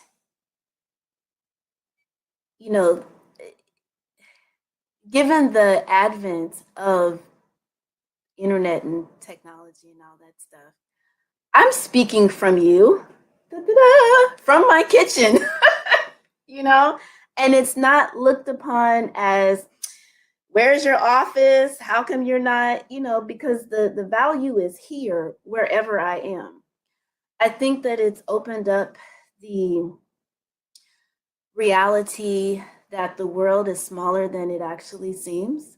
The fact that we can connect and communicate to people across the world in an instant.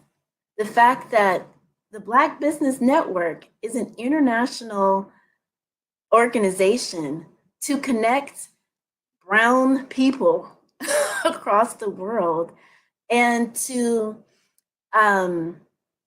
also highlight that although the African diaspora has spread us out all over everywhere, we're still connected to each other. We have different experiences, whether it's cultural, whether it's because of colonialism, but we still have the same links, whether it's conscious or subconscious. So I think that the pandemic has made the world smaller, help us to realize the world is smaller, and has opened up more of us to want to connect to us around the world, and not think that they can't travel to the wonderful, beautiful countries in Africa, or to explore the beautiful Caribbean experiences, just to just being able to see the world from a different perspective. And I'm speaking more so from a Black perspective, but and to recognize people are people, no matter what shade this is. We all were shut down. every single last human on this planet was shut down. So I think that it has also brought a sense of like humanity, together, because it was like the world was all in this, at once. Um, and it's brought to surface, some things that we need to address as well. And oftentimes, when challenges are faced, challenges are brought, to us, it causes us to rise to the next best version of ourselves. And that's a challenge. That's sometimes hard because we don't necessarily want that fight, but it's important because certain things that have surfaced, I like to use the kind of growth analogy. It's like when that pimple starts to get sore and tender and it's ready to, you got to push that core out. So I think the pandemic has also brought to surface that pus that we need to cleanse and pour and really get out, and to help perhaps those individuals to heal, because part of the reason why they are bringing to light their suffering is because they need healing. And so it's up to people that are spiritually grounded and centered to continue to show strength and unification and not shrink, because sometimes those forces seem to be more prevalent. And so we have to still rise to the occasion, go through our challenges, not let our present circumstances dictate our, future outcome. And whatever happens politically here in the US, we'll still be able to progress and move forward. So I kind of went all over the place with the answer to that question, but I think the pandemic was a very eye-opening,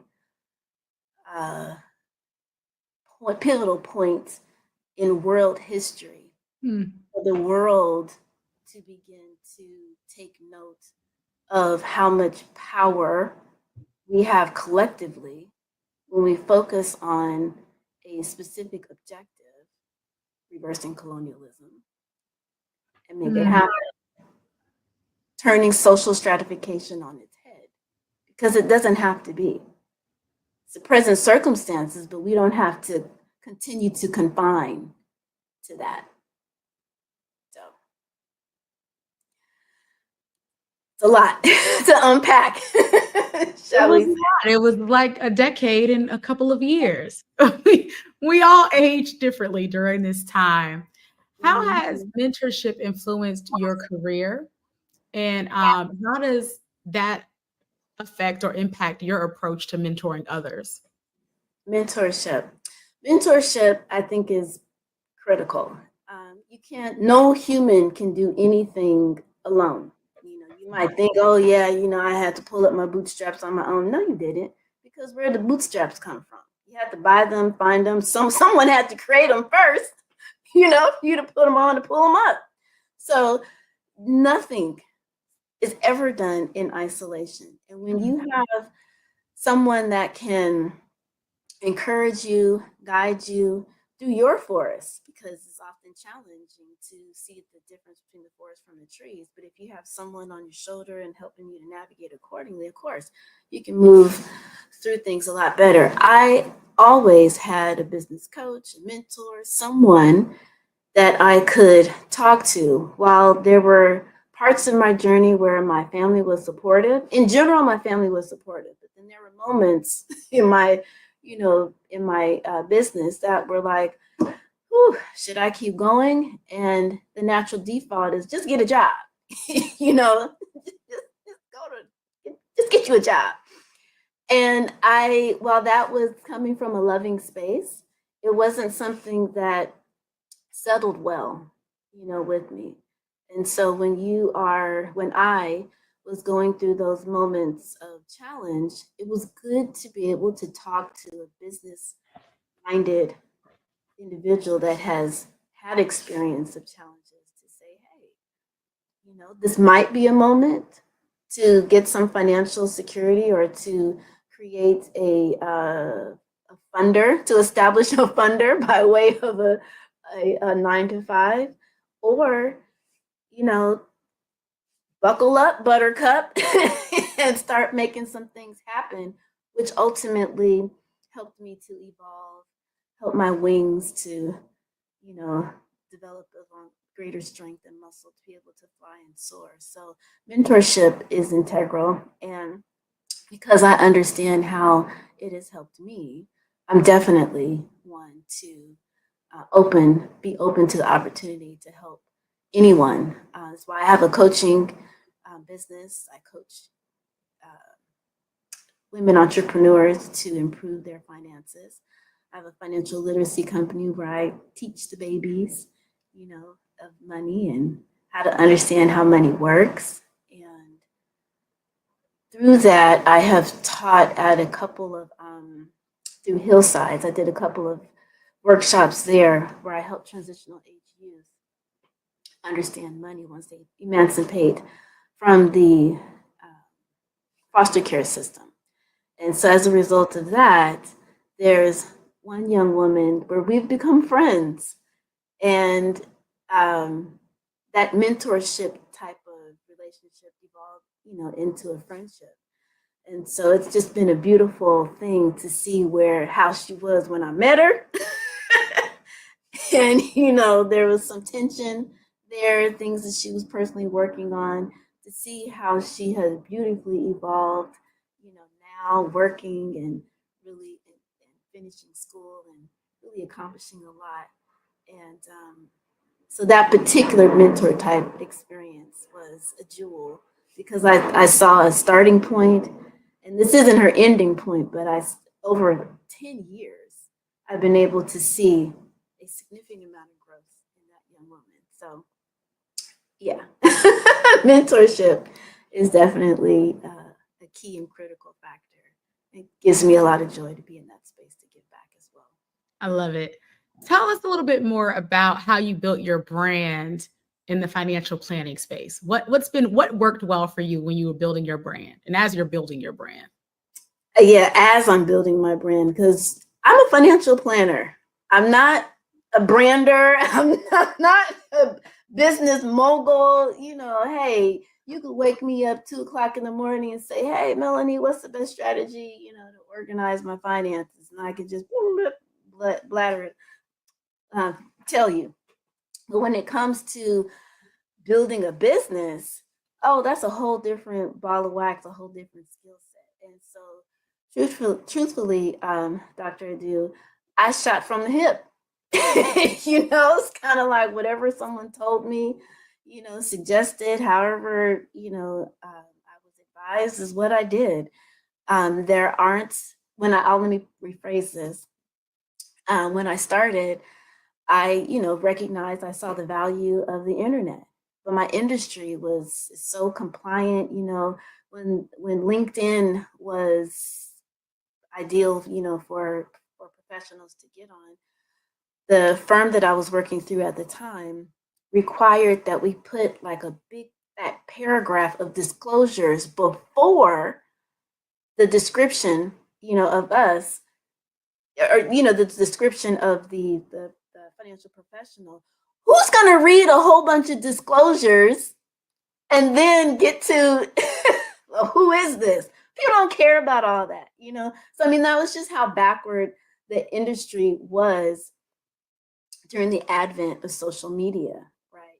But I wanted to be a part of it, and it was just a struggle to deal with an industry that was like, well, you have to do all this, you know, legal beagle stuff, and navigate through it. But I was one, and it's one thing being licensed, and then it's another thing where you have a lot of financial influencers out there who are not licensed. So I had to go through the actual, you know, compliance of it. I couldn't just slap something up on the internet and, you know, keep it pushing. So with that being said, you know, I forgot your question. What's the question? It was about building your brand, how you building my brand. So thank you. So it was a challenge because there were so many things that I couldn't do that I could see financial influencers, and I lovingly say financial entertainers, do that I just couldn't. And so I did my best. I was able to write a book. Most licensed financial advisors have not written a book because of compliance. But my attitude was, this is the thing. This is a part of the brand. This is like a way for people to get to know, like, and trust you, is to have that, have a book, as a tool. And so it took about 6 months for me to get it through compliance. And I had my book, All About the Benjamins, Helping People Create Sustainable Wealth in the Midst of Financial Insanity, is a book not just about, money, but it's understanding money from a spiritual and a cultural perspective. Because again, the people that I work with look like me and you. Mm-hmm. And most of us have the desire to want more. And of course, it's changed from when I originally wrote the book. But it was kind of like a spiritual warfare. Like, the idea of having a whole lot of money was just like the idea of being rich, like filthy rich, instead of recognizing that when money is in our hands and money is in your hands, we do good things with it. So my book was to help people understand that money and spirituality are not mutually exclusive. And then our cultural connection to it is that because we have money in our hands doesn't mean that we have to pursue that wealth and beat somebody down along the journey. We don't have to do that.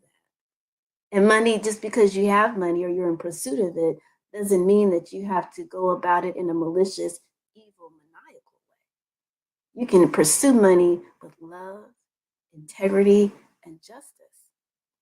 And so, to your question, I know I keep going off, but to your question, how did I build my brand? I struggled. That's how I built it. I struggled to try to, distinguish myself.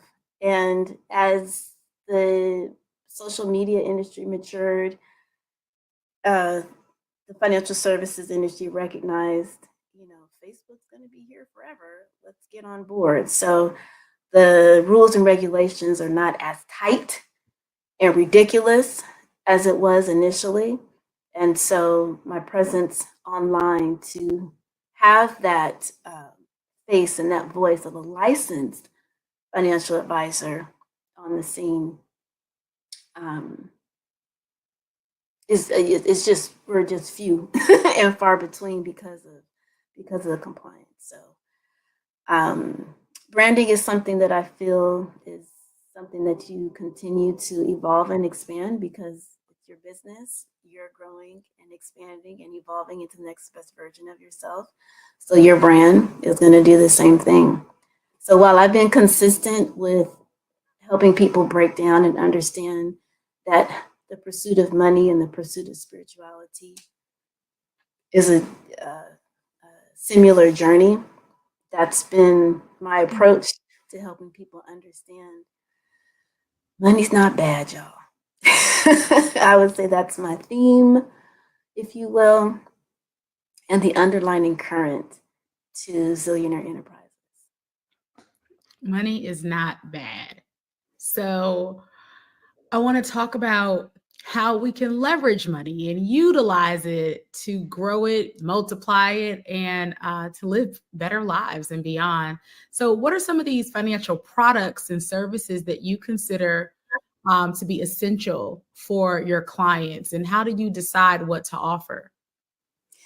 Well, I would say that the very first strategy or approach isn't even a product or a service, but it's helping people understand the mindset of a wealthy person. And I'm not talking about Bill Gates. I'm not talking about an actual person. Or even, Lord have mercy, I was watching a video about him. Who's the owner of Amazon? Jeff Bezos. Jeff Bezos, Lord have mercy. And I had coffee this morning too. But not that definition, don't have that person in mind when I say, you know, the mindset of a wealthy person. Wealth is based upon your definition, which extends beyond money. So being a good person is wealthy. Having a healthy mind, you know, being able to have mental health is wealthy. Physical health is wealthy. You could have all the money in the world, and if 90% of it is going to hospital bills, what's the point, right? So wealth has multiple domains. There's like 12 of them, but there's 5 that I encourage people to begin to focus on. And that's your physical, mental, emotional, mental. I said mental already. Spiritual, and then of course, the monetary piece, you know, to it. And you can break down some of those, you know, factors, but those are like the 5 core elements of wealth. So it's to begin to think about, okay, so what do those various domains of wealth look like for me? That's the starting point. Then we can get into the products, because 90%, 80% of what I do is emotional finance.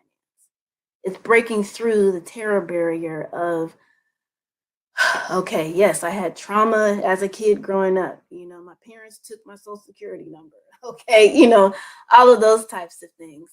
And helping a person to recognize, okay, so we are not our circumstances. How do we get, you know, beyond that? Whatever our journey was, you got a lot of credit card debt, didn't pay the bill, whatever, okay? We start a new page, a new chapter. And then I begin to break down, okay, so where's the money going?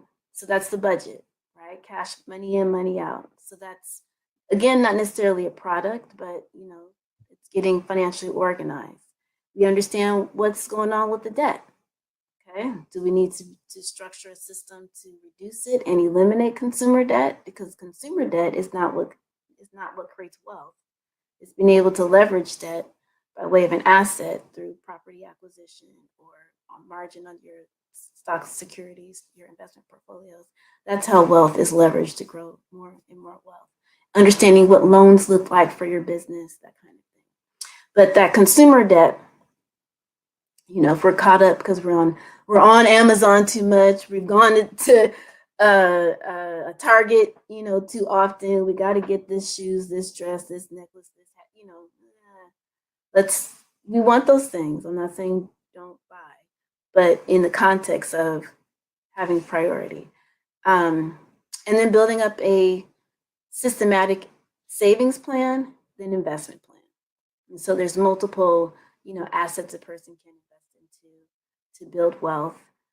And then from there, you know, making sure that we've protected it, right? So you can, again, build wealth and somebody comes up and sues you. You can get into a car accident, you know, so what about our insurances? Are our insurances intact? Are they updated? Do we have the proper amount of coverage? And then as we've protected our wealth, then the next level, you know, is to be able to consider, well, how do we want to leave it? We've got ourselves all set up. We're building wealth. We're putting money into the right places, and we're leveraging it so that it's being able to expand and grow. We're protecting it from taxes. Okay, so now how are we set up to be able to leave a legacy? So that's when we look at, you know, trusts and wills, and be able to be mindful of, you know, maybe there's a charity that we can donate some of our wealth to as well. So that's the whole kit and caboodle when it comes to the financial planning process and how to grow and expand. Awesome. What are some successful strategies that you've used to educate your clients and communities about money management? Well, I would say one thing in particular is the debt liberator method. So the debt liberator method is unlike the snowball method or the avalanche method in the sense that it focuses on helping people to increase cash flow. So since I work with a lot of women business owners, I see that oftentimes, is that me? I hear an extra sound coming through. I don't know if that's my phone or what. Sorry about that. I help a lot of women in business to eradicate their debt in a way that allows them to increase their cash flow by way of this debt liberator method. And the long and short of it is that you list all of your debt, and then we want to list what's the balance, what's your payment, and what's the interest rate. And we run through a calculation to determine what's going to be the particular debt we're going to focus on first, using the factoring, which is just dividing the payment divided by the balance, and that gives us a factoring number. And so we order that from least to greatest, and that determines what's the most efficient debt to eliminate first, because it's the most inefficient debt. Okay. And then once we figured out how to prioritize the debt, then we'll go back to our budget and say, well, how much money do we have, left over at the end of the month? And let's say it's $1,000. So we'll allocate half of that to go towards the debt. The other half is going to go towards savings, because I believe that not only should you eliminate debt, but you should also save along the way. And as we are reducing our debt, we're building our savings, we're increasing our cash flow, and we're able to continue to build wealth at an accelerated speed by the debt liberator method. Awesome. What are some of your long-term goals for your company, Zillionaire Enterprises? And where do you see yourself going in the next 5 years? Well, I can't spill the beans on the international World Wide Web quite yet, but I've got a very big vision that has been laid on my heart from the very beginning, and it's continued to expand to greater and greater levels, and there's some opportunities that have recently come on the table to assist with this expansion. But what I will say is that I'm definitely a believer that through a collective focus, which I see happening in multiple places all over this world, where the lack of tolerance of colonization is on the rise. And I find that to be a very beautiful sentiment. Doesn't look good, because there's a lot of turmoil as a result of that. But we have to kind of get through the muckety muck so that we can flip social stratification on its head. And so I want to continue to be a part of that movement, shall we say, that I see happening. The French in Mali, and I think it's in Accra. Folks in Mali are like, we tired of y'all. Get out, out of here. And I'm seeing this lack of tolerance everywhere. And that what has to, be there in the background on a bottom down, top up strategy, both strategies need to be put in place, is getting our money straight. So continuing to help women in business understand their personal finances so that they can better understand their business finances and position themselves in a way where it's not just the business that is their driving force for financial independence, but they understand that by just being a CEO or just having the title CEO and your business owner doesn't mean that's business. You have to structure your business in a way where you're not the sole proprietor, but you're actually a CEO, where you can step away from your business and your business still continues to run. So helping more and more entrepreneurs understand that, and then understand that once they've built up revenue in their business, well, how do you now reposition some of that revenue so that it creates consistent, guaranteed income without your efforts? So helping business owners understand really what sustainable wealth looks like and implement it. And so my vision is to be able to continue to do that on a grander and grander and grander scale. Because at the end of the day, based upon our current capitalistic, type model and our current political system, it's the business owners that make the decision, that purchase the politicians, that institute the legislation. So the more spiritually grounded, community-oriented business owners we have to influence politics, the more our communities will reflect what it should reflect, which is having the politicians take care of the government, not the government take care of the people, but have the system structured in a way where it's not self-serving, but the government is actually there to do what's beneficial for all parties, not specific individuals.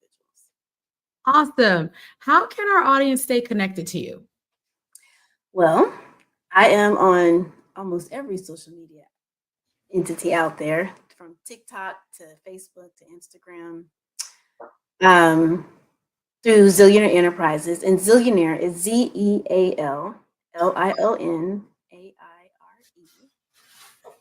And you can find me on those channels. Awesome. Genius. Thank you so much, Melanie Perry, for being here. Genius is common, and we'll see you on the other side. Thank you. It's been a pleasure. I appreciate it. The Black Business Expo's mission is to raise funds for high school seniors going to college, K through 12 entrepreneurs. The expo is a fundraiser for students. You may go to www.blackbusinessexpousa.com to donate to the scholarship fund, or use Cash App that's on the screen, $BBXUSA. Our goal is to give laptops and up to $5,000 to 10 students. Students can register online at www.blackbusinessexpousa.com. Every dollar counts. So we want to remind you to donate to the scholarship fund. We want to thank our Black Business Expo USA sponsors for the September 2024 NC100, Suede Soul, Carolina, Virginia Minority Supplier Development Council, Step Management, Marge McLean Foundation, Inc., Genius is Common, RTV, Executive Women's Success Institute, the Quality Coaching Company, Super Women Business Services, Creative Force Studios, Lee Entertainment, Black Business Olympics, Artistic App Design, and the Black Business Expo. Genius is Common, and I'll see you on the other side.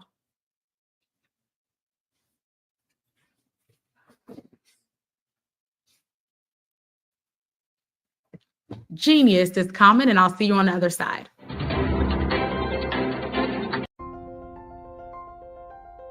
What if you could build your own city? A place where every child can find nurturing people to help them achieve their full potential. A place where every adult can access job training support. Where health education is abundant. Where social justice ruled the land. A place without limitations. Welcome. You have arrived at STEM City USA. It is what every city should be. A safe and trusted community where you find people and resources to help you become everything you are and beyond. STEM City is unlike anything you have ever experienced. It is a digital twin of the world around you, only better. STEM City is about energy and soul renewal. It is more than a digital world. You can almost feel the power of live cultural events, music, and theater.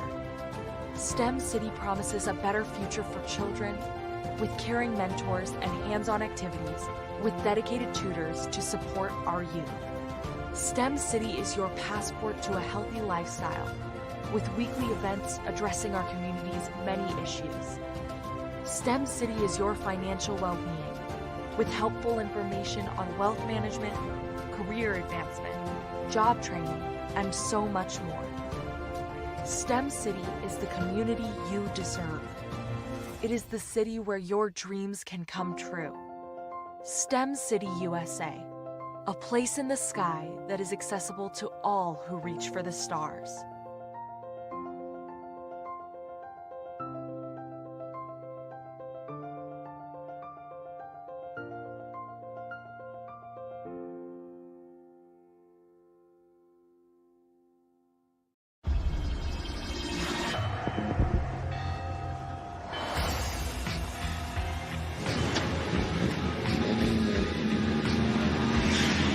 connexion. La connexion.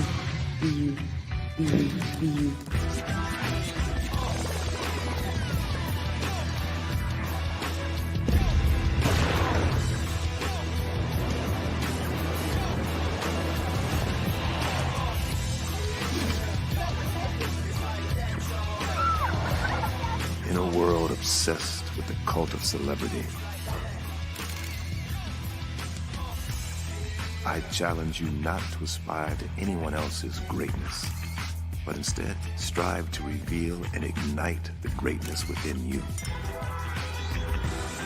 Are you serious? I totally think that's it. Hey. No.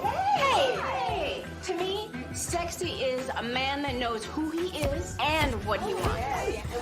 He's comfortable. You look at him, you see him, he's just comfortable being himself. And you're like, Baby, be you. be you, baby. Just be you. I like it. Introducing the Be You collection, exclusively available at K&G Fashion Superstore.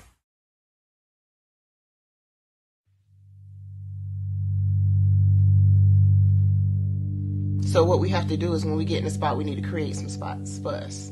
That's the main thing. We need to be able to be in a position where we're able to create those spots for us. For me, being an entrepreneur, I'm not just going to get a business and then leave you sitting high and dry. If you ask me some questions about entrepreneurship, I'm going to give you as much as I've received. I've seen people who made it, and then when you ask them, it's like, okay, now you have to pay me for the information, the same information I got for free. We probably in totally different cities. There's no way that we're going to bump heads or anything. We're not competing. Bring me up with you. And so I just think that whatever education that I have, then I need to be able to give that to my own as well. So create the spots. You can create the spots when you get there.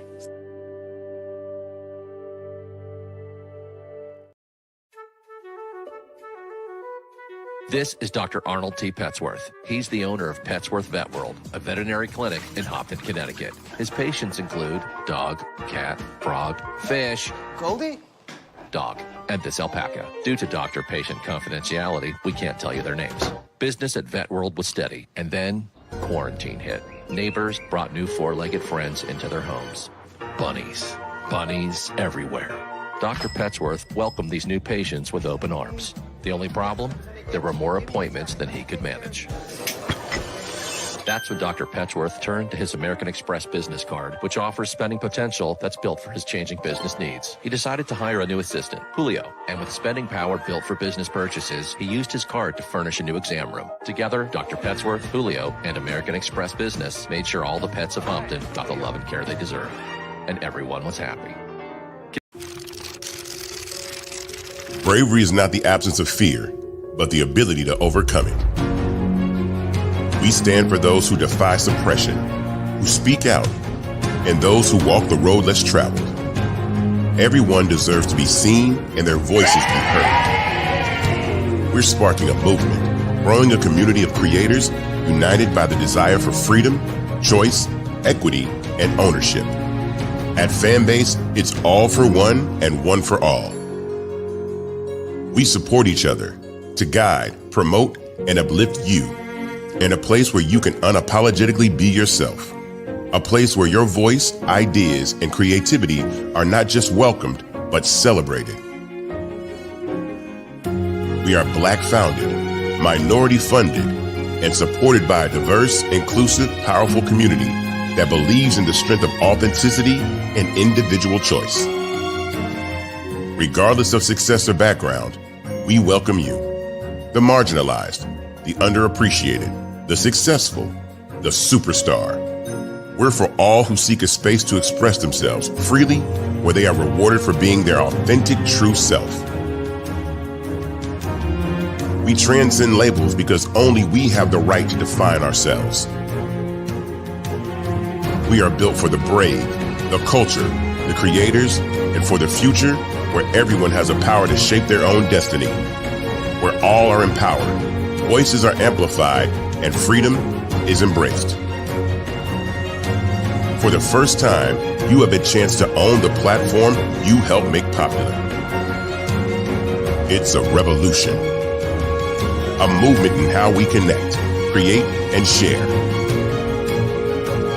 Everyone is a creator, and everyone has a fan base. Here, you can be you without limits.